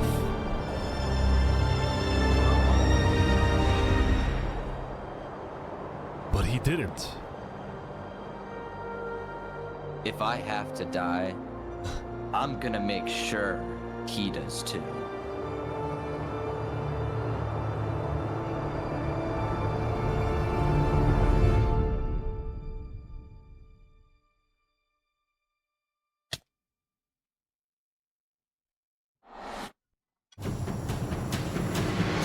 Welcome everyone! Today we have 2 new prisoners who will fight to the death.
Rinit, you are charged with the attempted murder of several innocent West Helm farmers.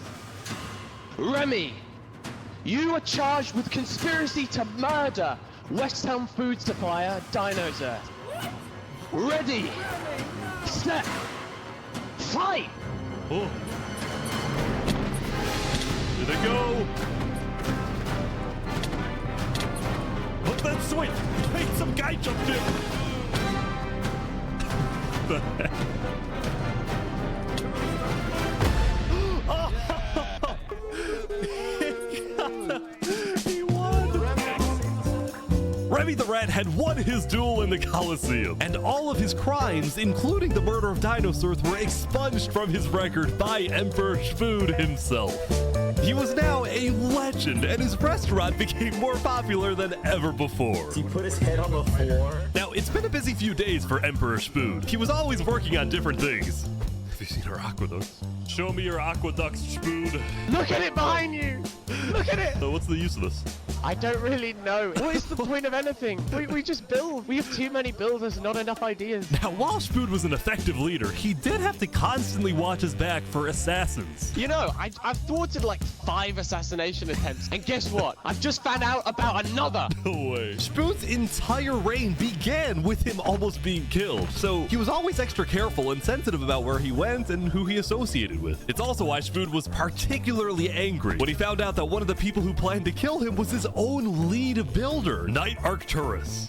According to some of my sources, Knight Arcturus was seen in the Commonwealth earlier today. Really? Spood had sent spies across the world to find Knight Arcturus, and when they discovered he was staying at the Commonwealth, Spood immediately reached out to Sitzkrieg to request he be handed back to Westhelm. However, given that the Commonwealth was low on citizens and needed good builders, Sitzkrieg decided to reject Spood's request. I'm not just going to give up one of my builders. The Commonwealth does not give in to tyrants.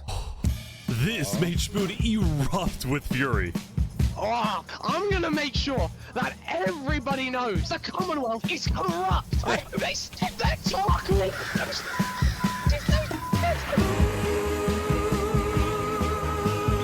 And so Spood went around telling everyone about how much he hates the Commonwealth. This whole situation became a massive drama, and it actually got to the point where the rest of Island 2 was getting annoyed with the Commonwealth.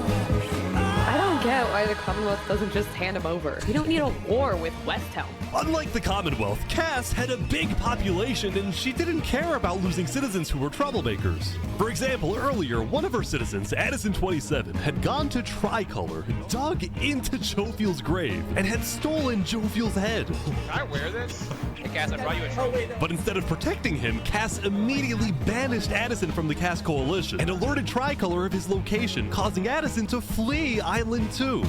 It was this kind of no-nonsense leadership that earned Cass a lot of respect from not only her citizens, but other Island 2 nations who were now much more willing to ally with Cass than with the Commonwealth.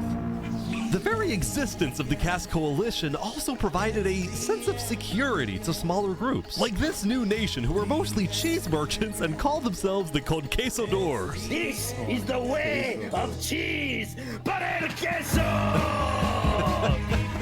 Since the border dropped yesterday, the economies of most Island 2 nations were prospering, with heavy amounts of trade and tourism between islands. Meanwhile, in Barbie Land... Ish. I have news. What? I'm marrying Oppenheimer. What? On day 8, the player Oppenheimer had marched into Barbie Land, but instead of destroying it with a nuke, he apparently liked it so much that he proposed to their leader. Ish, consider this your invitation to the Barbenheimer wedding. Thank you. In Luminara, meanwhile, the citizens were inventing new technologies. This is the power switch. It's 16 furnaces working together simultaneously, and it has a bunch of hopper minecarts on the inside distributing everything. As much as Luminara was finally starting to live up to its name as the light of Island 2, little did its citizens know among them was quietly living the world's most deadly group of terrorists. I'm thinking of running in the election tomorrow. Oh yeah? Legacy's pretty popular, but I'm not worried. While it seemed like each of the Island 2 nations had their own separate goals, they were all still united under one mission: to find and kill Saps. In fact, by day 8, Luminara had told all the other nations that Saps had fled to Island 1, and some nations were already preparing to send out hit squads later today. But Island 1, meanwhile, was currently dealing with a whole other political drama, the murder of Lingolini. I cannot conceive how we are being this civil about this. They came in, they found him in the hole, they drowned him in lava. This player, Vietnam, was one of the few remaining survivors in the Lingolini Mafia. Vietnam had escaped the Covenant's attack and wanted to get revenge against the Covenant, but was finding it surprisingly difficult to gather support.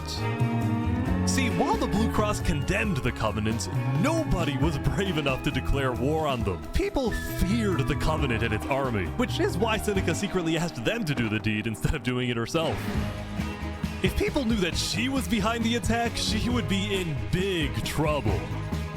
But for now, nobody would face any consequences for the massacre of the Lingolini Mafia.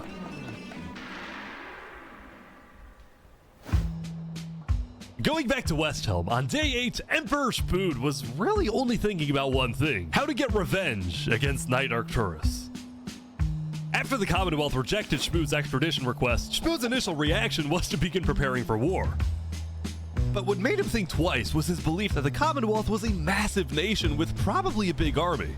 Spood also knew that declaring war could risk the entirety of Island 2 coming to the Commonwealth's defense, and maybe launching a counterattack on West Helm. So, Spood decided to change strategies. He instead decided to try and bait the Commonwealth. See if he can make them angry enough to do something rash. Something bad enough that would allow Spood to then declare war and have everyone's support. And Spood knew exactly how to make the Commonwealth angry. He invited back to the West Helm capital the one person he knew the Commonwealth hated the most. Can we make a deal? We're running out of time. Saps is back, and Turntap's here too for some reason. This is interesting. Because the Covenant had brought Saps to West Helm yesterday, Spood had specifically asked Turntap to protect Saps and escort him to West Helm once again. While Saps didn't fully trust Turntap, or Spood for that matter, he knew that a meeting with Spood was a massive opportunity, and it was worth the risk. Hey, you can turn the sun away, paint the moon in blood.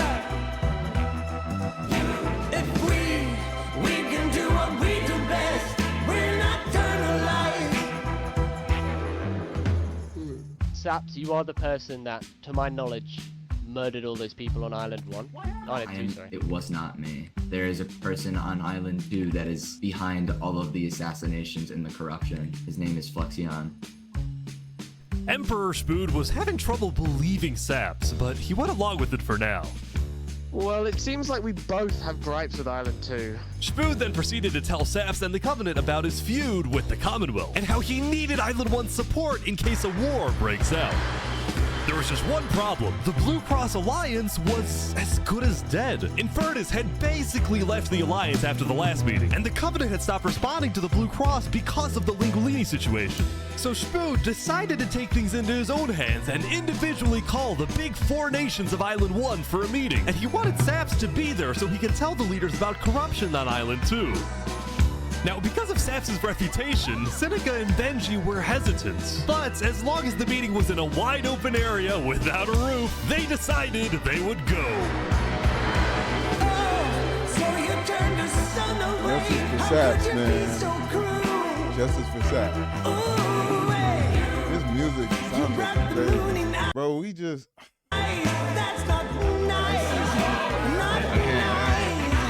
To begin the meeting, Spood first had Saps tell his story. I have been put on trial and sentenced to death for a crime I did not commit. Spood's goal with this meeting was to convince all the leaders that Island 2 was a threat to Island 1.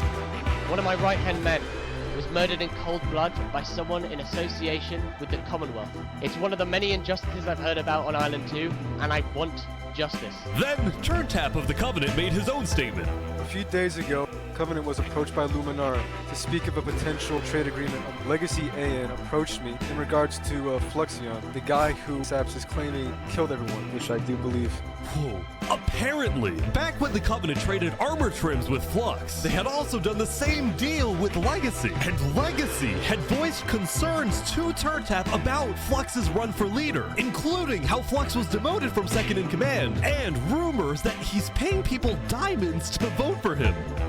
This gave Saps and Spood's stories a little more credibility, which was crucial for getting everyone on board with Westhelm's military proposal, which was, if any nation from Island 2 attacks Island 1, then the entirety of Island 1 must strike back. If all leaders are in agreement to this, please say aye. Aye. Aye. Aye. This is for us a problem. Benji was hesitant to join any military alliance because Elysium was the nation of peace, and he knew that his people were opposed to any changes that threatened their peaceful lifestyle. Council might not agree. Do you believe if Saps was at the council meeting, would he potentially have the chance to convince them after telling his story? I think he might. As long as Saps agrees, it's up to you. I mean, yeah. Saps and a few of the others then walked to Elysium on a mission to reunite Island 1.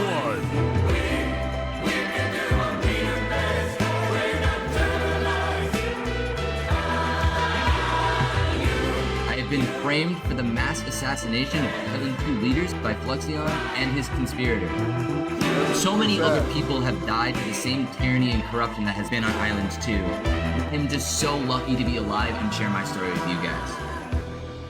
But as Saps spoke, the people of Elysium still had some doubts.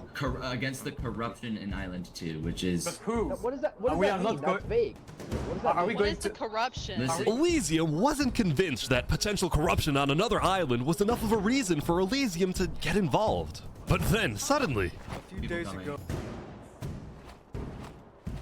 What the...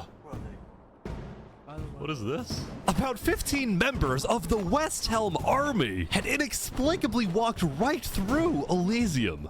They quickly left, but it certainly didn't help the tensions. Nonetheless, the proceedings continued. You're being rushed here to pressure us. We're going to be deciding whether Elysium citizens would go to war. I think Elysium citizens need to have a say in that. Yeah, I agree with that. After even more deliberation, and after even more time passed... Excuse me, you have to say something important. The troop of people that came by, they are apparently the military from Westhelm. We have reasonable suspicions to believe they are going to launch an invasion of Island 2 in the next like 5 minutes. I do not know. What are you talking? Emperor Spood had grown impatient. After Spider informed him that progress was stalling, Spood had decided to send a squadron of the West Helm army into the Commonwealth's territory to find and arrest Knight Arcturus. Oh boy, they're almost there, I think.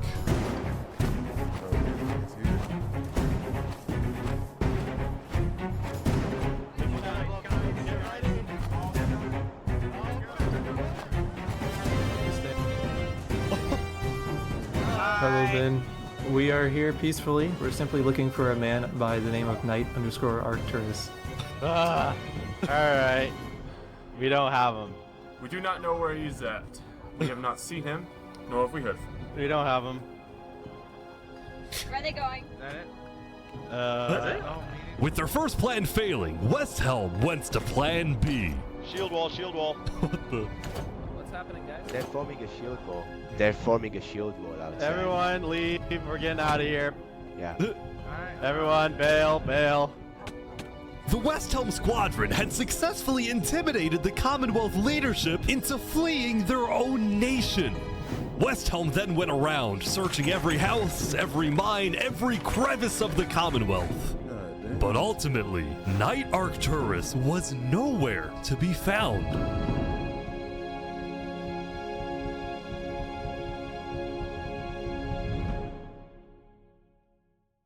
Meanwhile, at the Cask Coalition.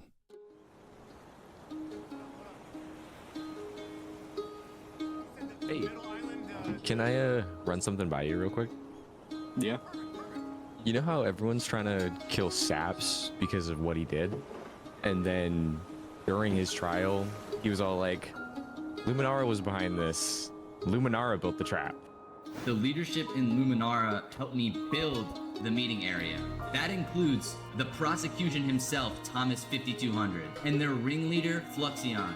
So, I was sailing past Saps' place a few days ago. God, this dude is digging. For what? Oh. You see that? You see that guy? Yeah. Isn't that Flux? Yeah, kind of looks like him, yeah. What's he doing at Saps' place? And why is he gathering blocks? You go to show Cass. What do you think? Interesting.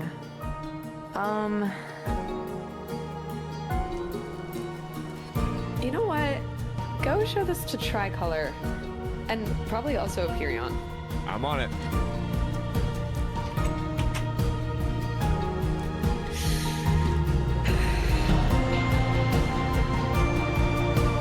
A citizen of the Cask Coalition had been reviewing his old video footage when he happened to notice Flux digging for sand, a prevalent material in Saps' roof. On its own, this wasn't the best evidence. But for some people, it did raise some questions.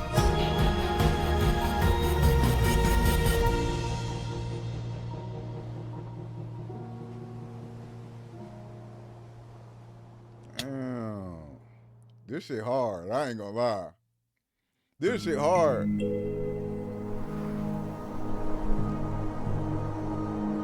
Yesterday, Saps had spent the day getting brought into meetings with the most important people on Island 1, and he didn't really know what to make of this. In one sense, he was incredibly lucky to finally have some support. But he also questioned how real this support is, and who he can really trust. See, Saps knew that the Covenant generally did not like the people of Island 2. The Covenant believed that Island 1 was the supreme island with better culture, customs, and traditions. They were also known to be ruthless, having massacred the entire Lingolini Mafia. It's why Saps was suspicious of Turntap's offer to continue protecting him, especially after he ran away. But Saps knew he needed powerful allies as world tensions were ramping up. When Spoon invaded the Commonwealth yesterday, he got a lot of criticism, mostly from his own neighbors, who were blindsided by the move. Spoon could have dragged all my people into war. Elysium is a nation of peace. Like that, any hope for a Big Four alliance was basically dead, especially since the other nations were now dealing with problems of their own.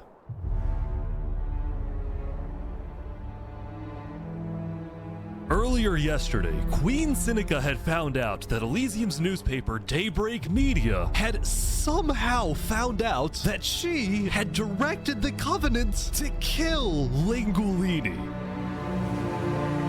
This is why Seneca was so quiet yesterday during the Island 1 snow meeting. She knew this story would be coming out, and she was trying to figure out how she would respond.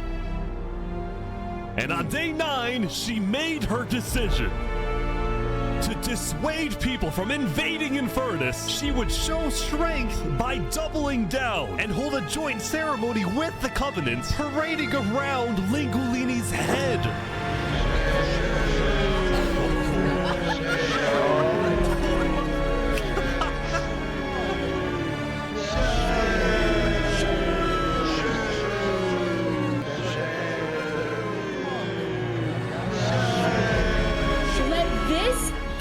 Lesson. Shame to those who disrespect our volcano.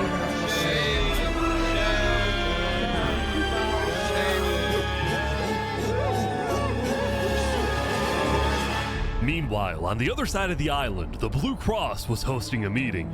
Vietnam, I'm getting word that Infernus is having a ceremony to burn the head of Mario. If I can't get his head back, then it's war. I will put my hands around each and every one.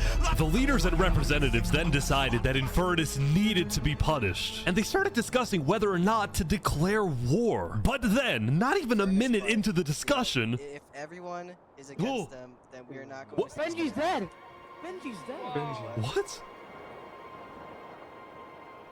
Benji, the leader of Elysium, had suddenly died. And before anyone could even ask about what happened, a member of Daybreak Media made a shocking revelation. We know that Benji had been one of the people who made the call to kill Lingulini. What? Apparently, Benji had admitted to Daybreak Media that he, alongside Infernus, had approved the killing of Lingulini. At the time, Benji believed that killing Lingulini would finally resolve the conflict over the volcano and bring peace to the island. But he ended up seriously regretting this decision, so he told Daybreak Media everything, exposed Infernus, and then ended his life.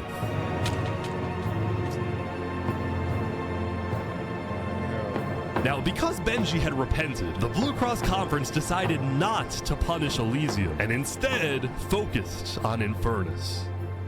I don't know about war. Maybe a trial? Give Infernus a chance to tell their side.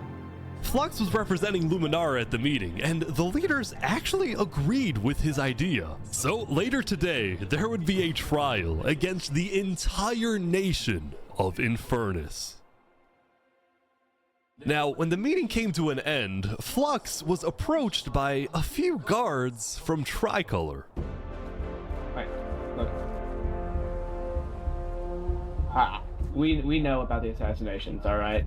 What assassinations? You're under arrest. You're coming to Tricolor. You're gonna have a fair trial. Just come with us. What are you talking about? Tricolor had issued an arrest warrant for Flux after they obtained incriminating video evidence from a citizen of the Cass Coalition.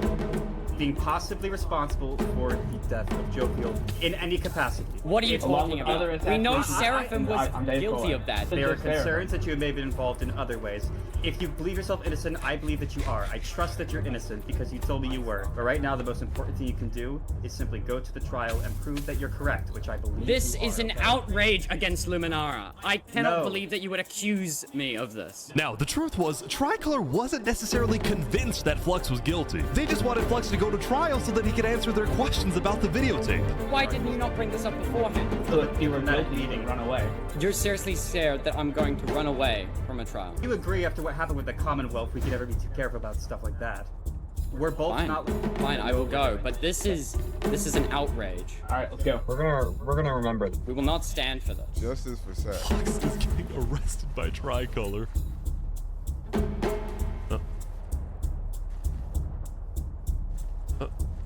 He's like stopping every few seconds. We'll stop. Don't worry about it. The group then passed through Elysium and were about to sail off to Island 2 until...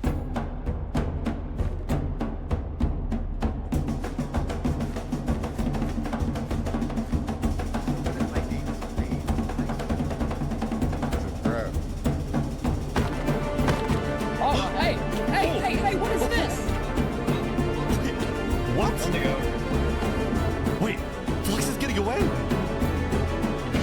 It turned out Flux had secretly told a member of his own crew to come and attack him so that he could run away from his arrest without looking guilty.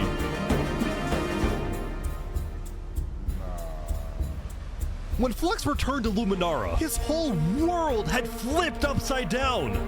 He believed he had covered all his tracks, that he had gotten away with everything. But for now, he had to remain calm and decide on his next move. Legacy. Yeah? We've just been informed that you have ties to the Covenant, and they're working with Saps the Traitor. So the problem is, we're afraid you're a national security threat.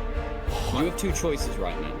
You either drop out of the election this instant, or we can do this the hard way. Oh, that's tough. Alright.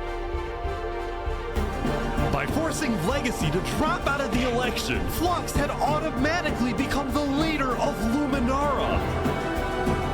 Which means if Tricolor still wanted to arrest him, they wouldn't be able to just walk ahead and take him. They would have to invade Luminara itself. I don't like this nigga, bro. Fuck this nigga Flux. Yesterday, Flux Emperor Day. Spoon had caused a lot of chaos with his failed attempt to capture Knight Arcturus. So he spent day 9 repairing relationships, but also forming new ones. For example, earlier, Spoon had received a message from a player named Addison27 who wanted to sell Joe Fuel's head in exchange for netherite. Spoon accepted the deal, gave Addison a place to meet him at, but then he gave Addison's location straight to Tricolor. Armor. Show us the head. Yeah, there it is. Oh, no. Give it right now. I got it. Now, this actually led to an alliance between West Helm and Tricolor, the first ever multi-island alliance, and a strategic move by Spoon to befriend the neighbors of the Commonwealth. Later, Spoon also visited the Covenant after he heard about some civil unrest going on. So they all just left, just like that? Apparently, about half of the Covenant's entire population had decided to leave the Covenant.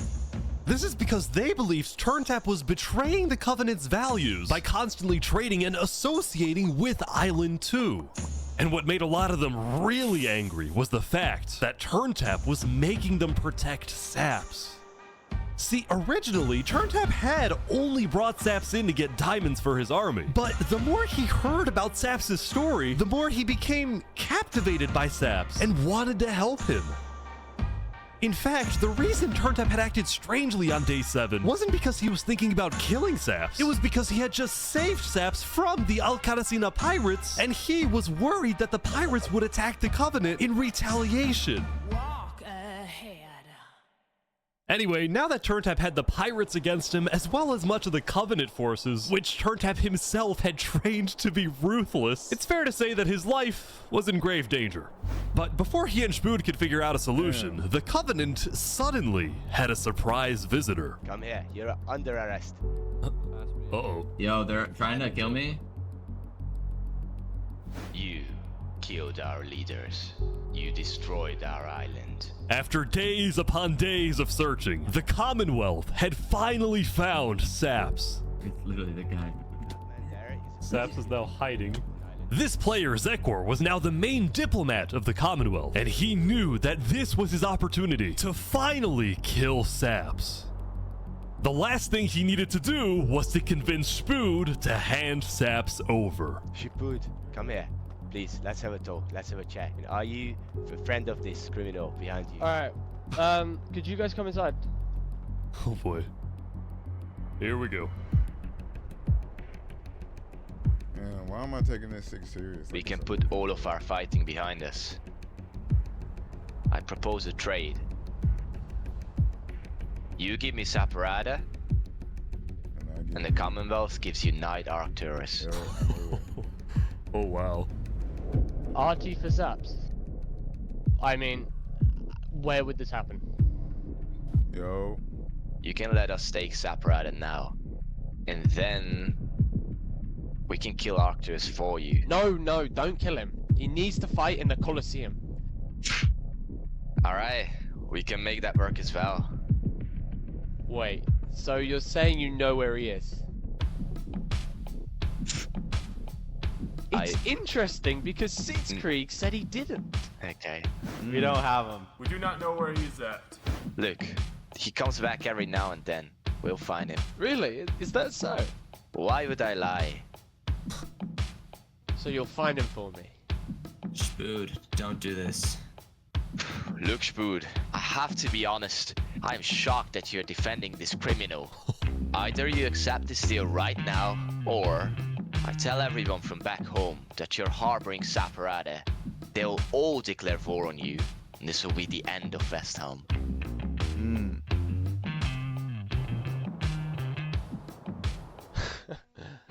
So, just to make the terms of this deal very clear, because I want to be accurate, you expect me to give up an innocent man in exchange for a terrorist? Is that really your offer? He's not innocent.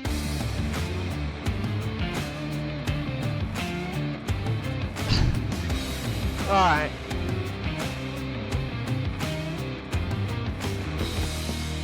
Get out. Now.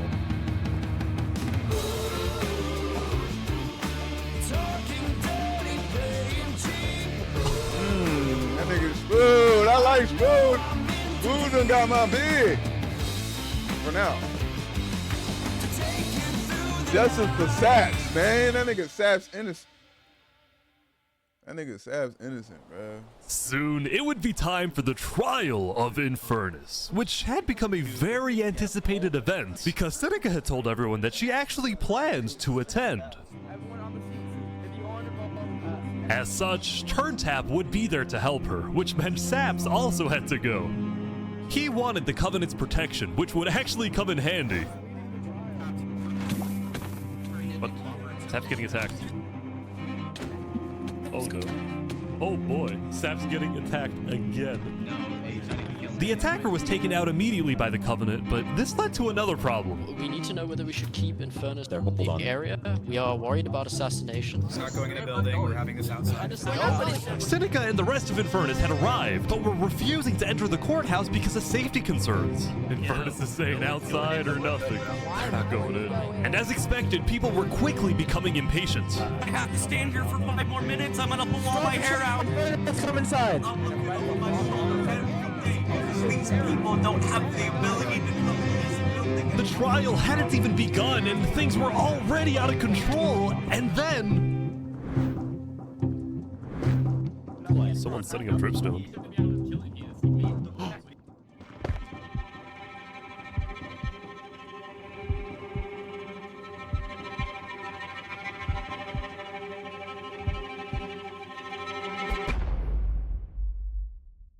No. Oh!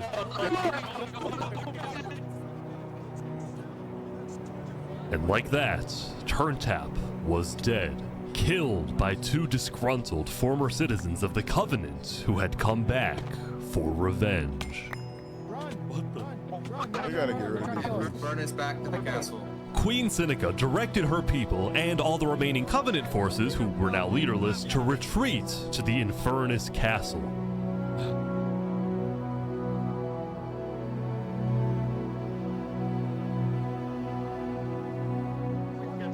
Both Infernus and the Covenant were eventually found guilty of murdering the Lingolini Mafia.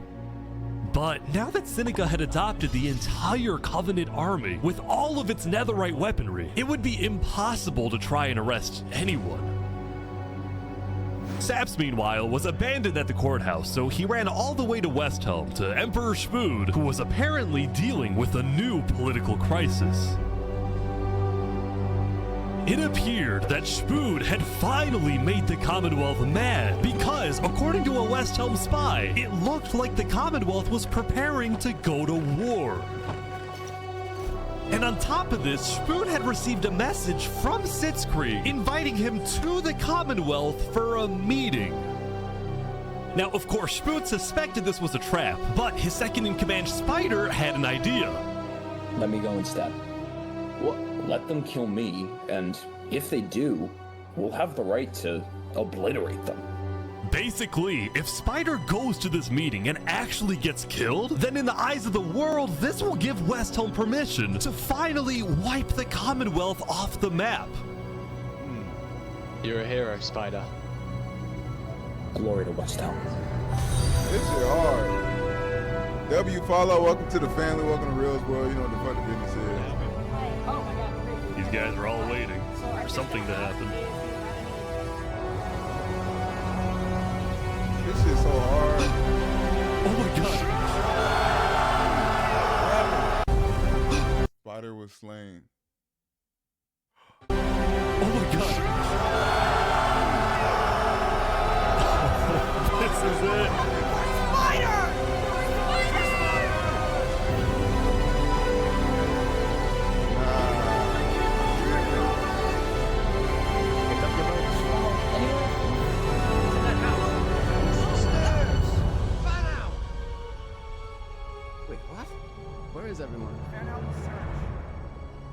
The Commonwealth had been completely abandoned. Hold on. See, after Zekr's meeting with Spud, Sitzkrieg had tried to rally all of Island 2 against Westhelm, but not a single nation joined him. Throughout its days, the Commonwealth had faced chaos, infighting, global humiliation, and now Sitzkrieg was utterly defeated. So, as a final jab against Westhelm, Sitzkrieg decided to kill Spider before dissolving the Commonwealth once and for all. Oh, y'all Sitzkrieg and his remaining citizens then decided to pack up and relocate to the one place in the world that Westhelm wouldn't be able to infiltrate.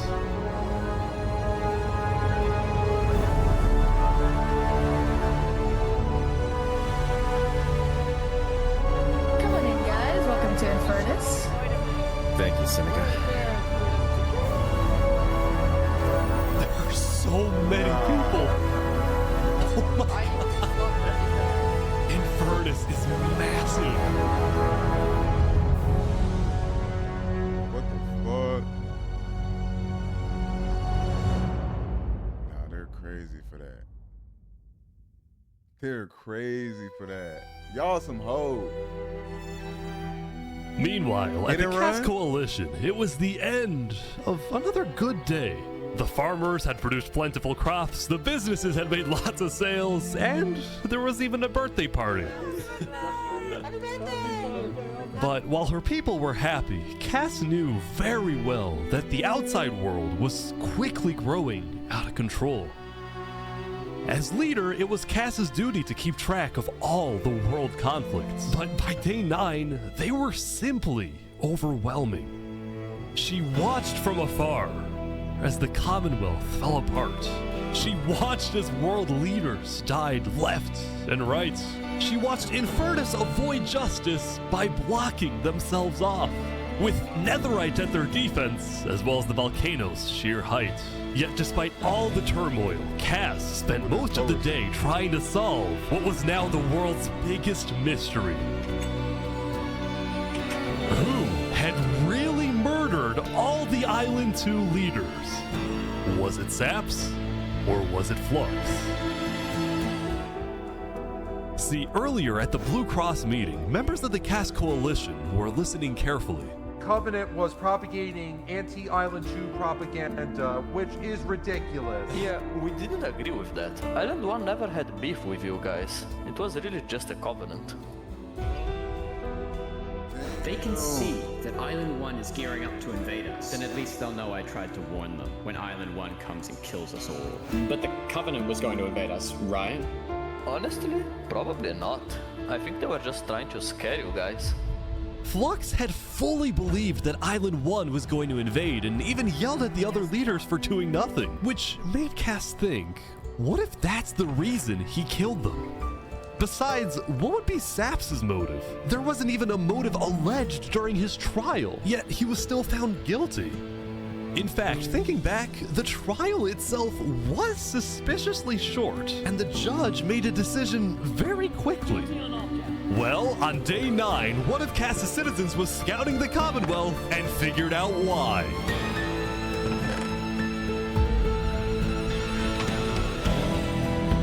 Flux had bribed the judge to ensure Saps was found guilty. When Cass discovered this, she immediately called for a meeting with local leaders. It's been Flux this whole time. I'm so mad. He needs to die. I never thought I'd say this, but you have my permission to invade Luminara. Okay, I'll tell my guys to prepare for battle. No, there won't be a battle. We go in, we take him out, we leave. Got it? Sounds good. Yeah, justice All right, for Saps. first thing tomorrow. Justice for Saps, man. Damn, day 10? This shit crazy, bro. I'm glad I made this a whole stream, bro.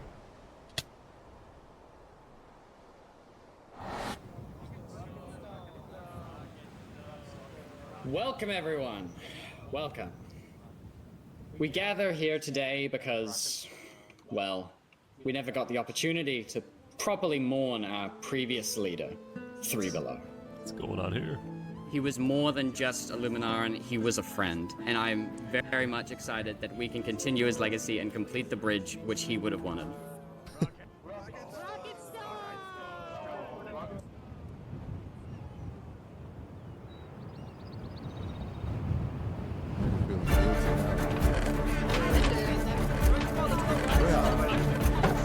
All right, let's go, let's go. And so, the Cass Coalition set off on their mission to kill Flux once and for all. On the way, Cass stopped at Aperion to rally their people. We've found the person responsible for the multiple leader assassinations, including the assassination of your own president. Are we ready to fight for Luminara and for justice? The plan was simple. Aperion would invade Luminara from the south, while the Cass Coalition approaches from the sea so that Flux can't escape. Justice for Saps. And I just, Oh, they're here! They're here! Flux is running. Oh! Surrender! They're after him. Surrender, Flux! I don't want to do this! Oh! Okay, wait, surrender! Okay, Surrender. I'm not moving, I'm not moving! Flux, you are under arrest, killing Jag, Alki, members of Tricolor, and leader of Commonwealth. This is an outrage! And attempting my assassination! Flux had stopped and surrendered, but there was a bit of confusion. He's entitled to a fair trial. Wait, I thought it was He's our president. They're trying to arrest our president. Going in, Cass had been under the impression that the people of Luminara wanted Flux to be overthrown, when in reality, most Luminarans knew nothing about his crimes. Don't speaking to a mass murderer right now. Don't let him get through the crowds, guys. Where's Legacy? Luminarans, do you want this man alive? Yeah, entitled to a fair trial. Oh, come on. All of a sudden, Cass wasn't sure about what to do. Until... Oh, he's running! He's running!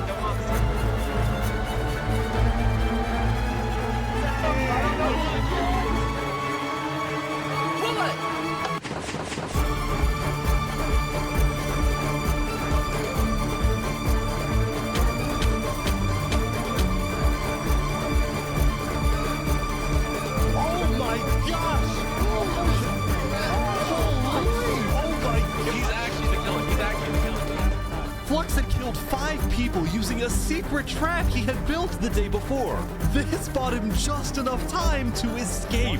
You block up behind. That said, Flux knew there'd be a lot of people after him, so when he dug to the surface, he ran straight to the ocean and fled Island 2. Still, Cass and Aperion sent out hit squads to try and hunt Flux down, while Legacy directed the citizens of Luminara to evacuate. I gotta move all of these people over to the Conquistador HQ because no one is safe in Luminara at the moment. Holy. Like that, Legacy had taken over as leader of Luminara. Cass and Aperion were down 5 citizens, and Flux had gotten away with everything once again. Oh, fuck that nigga Flux. Or so he thought.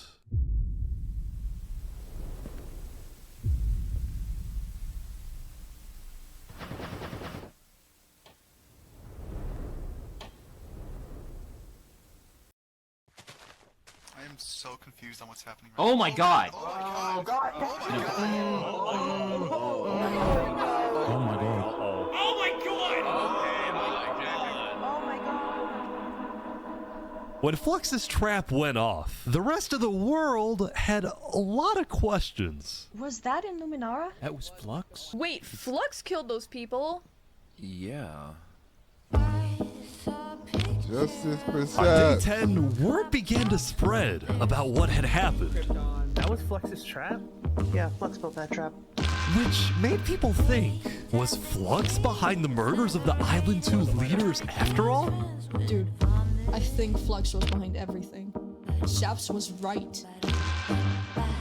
Suddenly, the world realized that Saps had been telling the truth.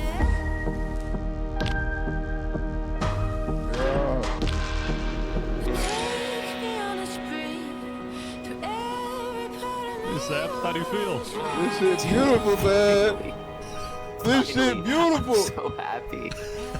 For the first time since he had got into hiding, Saps had been vindicated, proven innocent, and the world was finally on his side.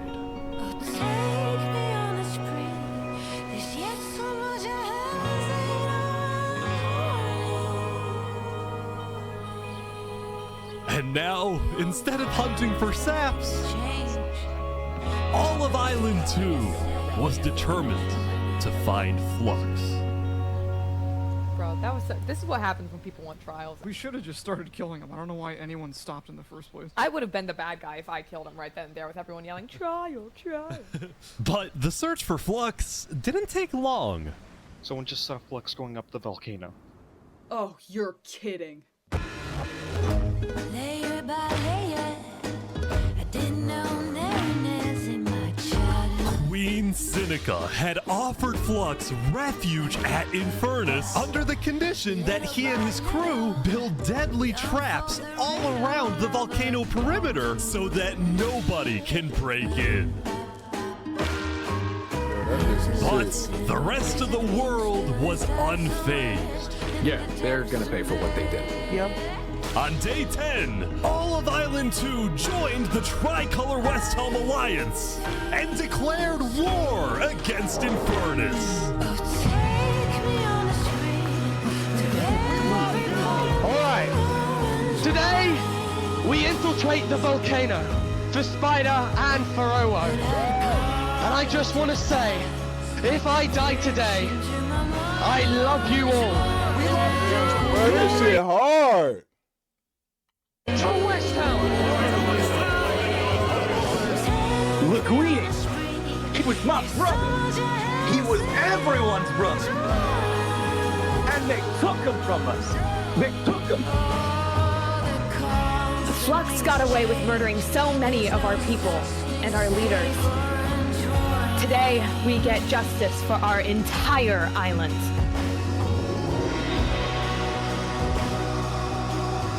Justice for Saps, man. Okay, vamos, amigos, vamos. All right, everyone in. My boy Saps.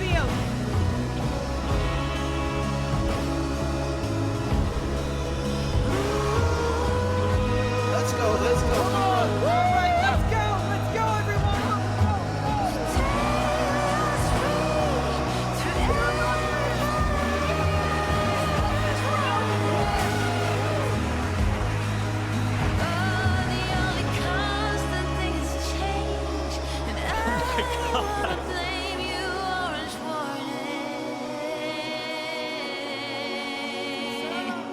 sad. A few days ago, my home was turned into a death trap behind my back. I was framed and then forced to go through a rigged trial. Guilty on all counts. Yes! A few days ago, every single person in the world wanted me dead. That shit made me want to cry.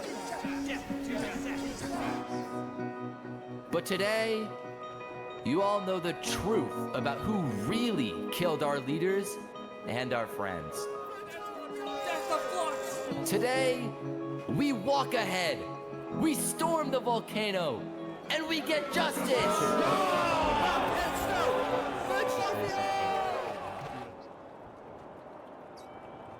Thank you, Saps. Alright everyone, listen up! There's a lot of things to watch out for. There's gonna be lava, boiling water, dripstone traps, their entire army. They have the height advantage and netherite armor, but we have numbers. So let's stick together and let's win this thing! Come on! Alright, here we go!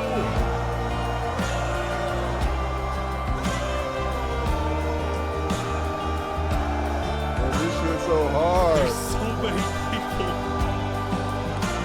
You make me all blind with your civil rights. You demand that I eternize your name. Walk ahead. Oh my God. I think there might be a problem.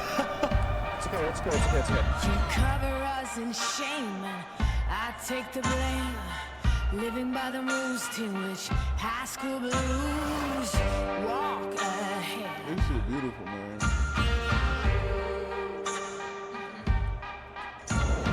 Cannons keep provoking. Blood returns starts choking. Can anyone stand this nonsense? Eating away, telling us to stop and obey. To stop and obey.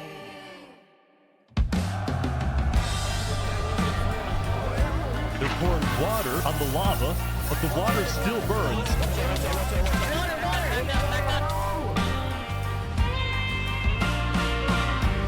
Okay, send out the covenant now, right now.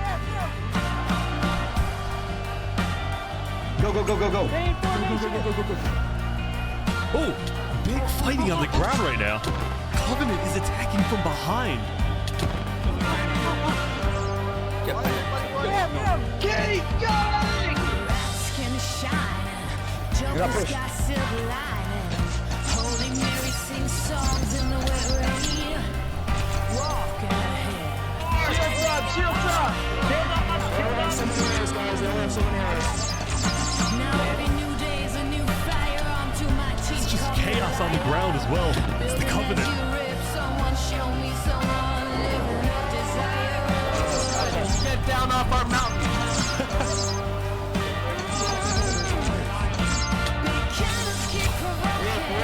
They got it, they got it. Everyone retreat! Retreat! Retreat! Anyone stand this nonsense? Beaten away. Telling us to stop and obey. The final push, here we go. When this goes wrong, do you know what you wish for?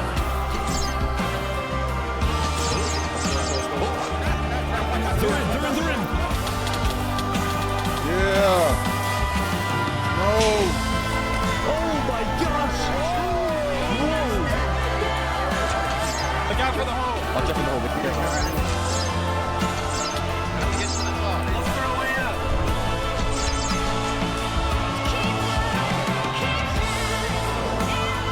Oh, coming, back up.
Did he just fall in the lava?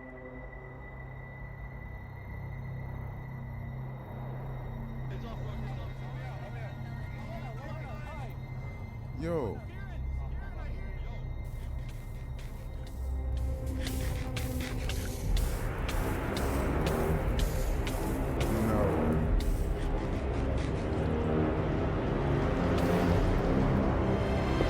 No. What type of armor this thing got? Surely not.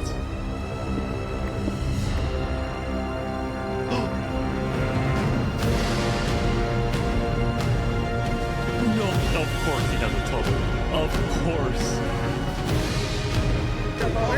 Where was he? I saw him! We're gonna kill him! Run away!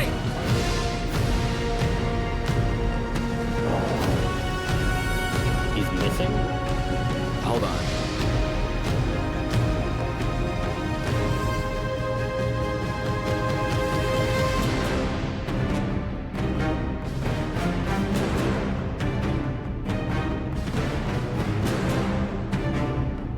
Oh, come on. Alright guys, let's go, let's go.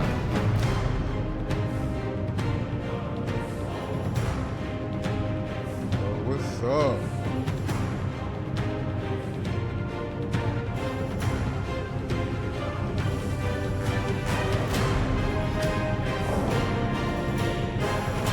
They gonna meet up in the Coliseum? Bro, why this shit so hard? No way.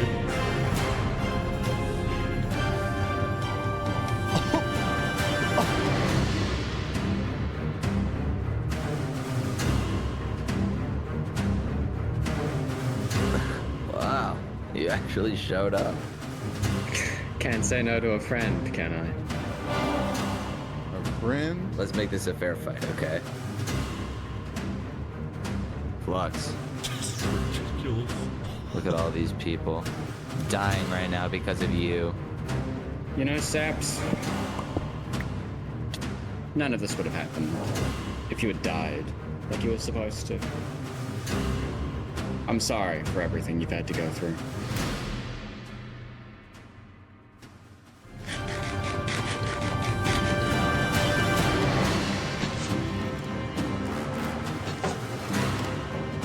Bro, why this shit so hard?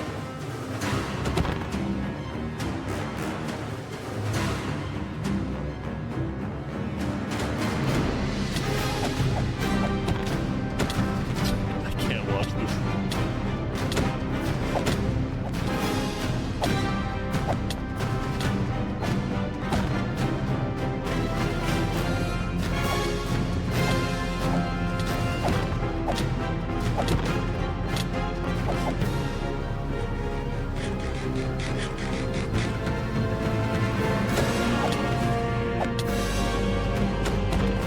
Let's go, Sabs. Let's go, Sabs. Oh my gosh! Let's go, Sabs. Let's go, Sabs. Let's go.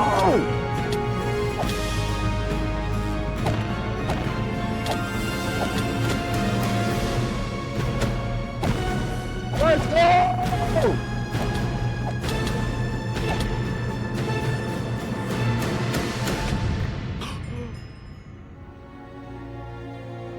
What happened?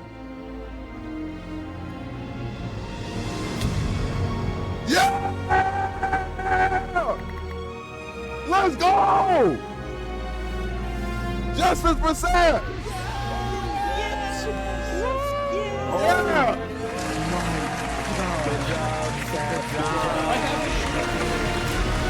Yeah! This shit hard. Saps had killed Flux. And with that, Flux's reign of terror was over. Yes, sir!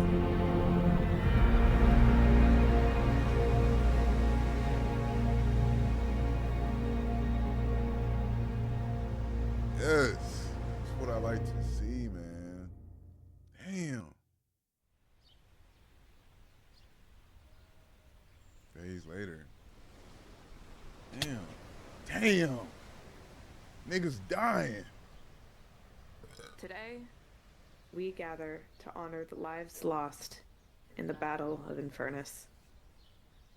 Since then, I think we haven't felt the same. I know I certainly don't.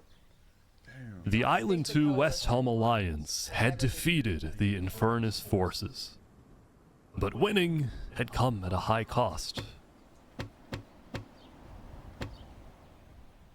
Wood mommy and wood daddy. After the war, people across the world Damn. took time to mourn their dead, reflect upon the battle, and then, eventually, decide how to move on.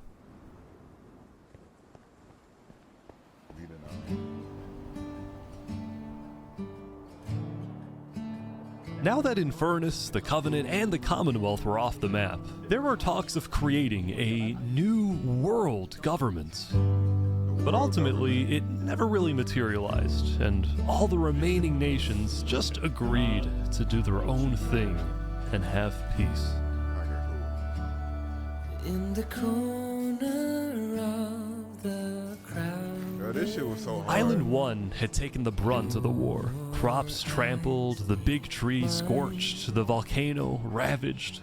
As a result, people across Island 1 struggled after the war. Everyone I met's dead. Some of them joined cults, while others moved to Island 2 in search of a better life. Elysium was fine though. Instead of going to war on day 10, the Nation of Peace had decided to hold a peace festival. And on their shore was something new. A bridge stemming all the way from Luminara. Okay. Nah, this shit hard.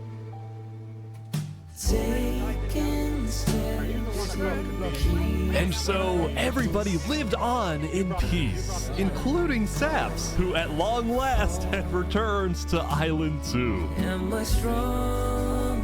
Justice for Saps, man. Justice for Saps. Still, the world wasn't totally conflict-free. The Cass Coalition Bakery was yet to be exposed for causing the death of Wood Daddy. And Knight Arcturus was still in hiding, yet to be found by Westhelm. It's a big world, so it's not a surprise that many stories like these may just never end. But I think there's some beauty in that. Do we all so slowly lose control as emotions overflow? Yeah, we still have some work to do. We will catch that traitor. But tonight you can rest. You've made your emperor very proud. Jury, you have heard all of the evidence. If you find Thomas 5200 guilty of aiding Fluxion with his reign of terror, jump now. Thomas, may you find mercy in the end, senor.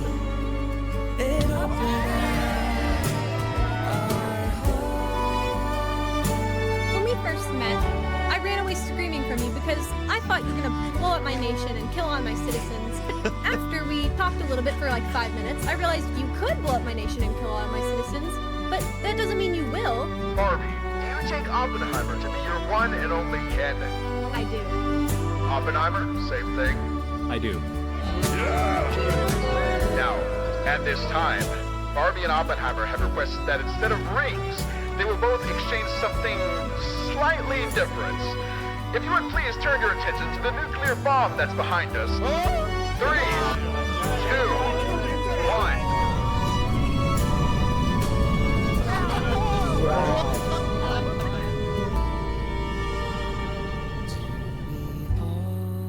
Nigga, what? Talking about slightly different.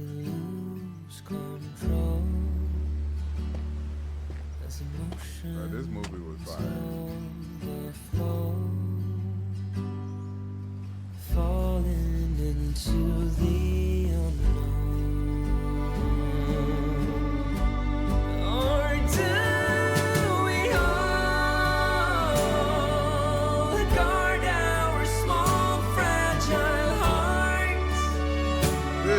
crazy. This shit was crazy, bro. Greatest YouTube video ever? Shit, I ain't gonna cap. This might be up there.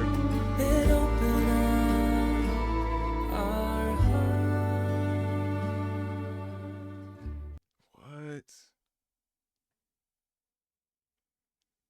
This shit might be up there. As we softly break it.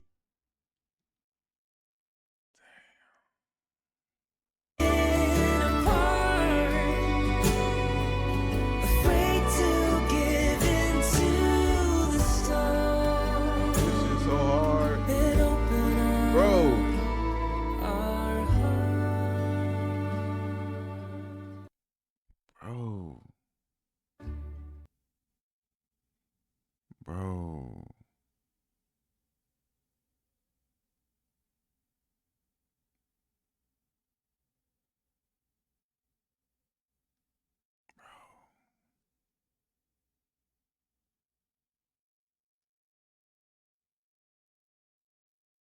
27 million.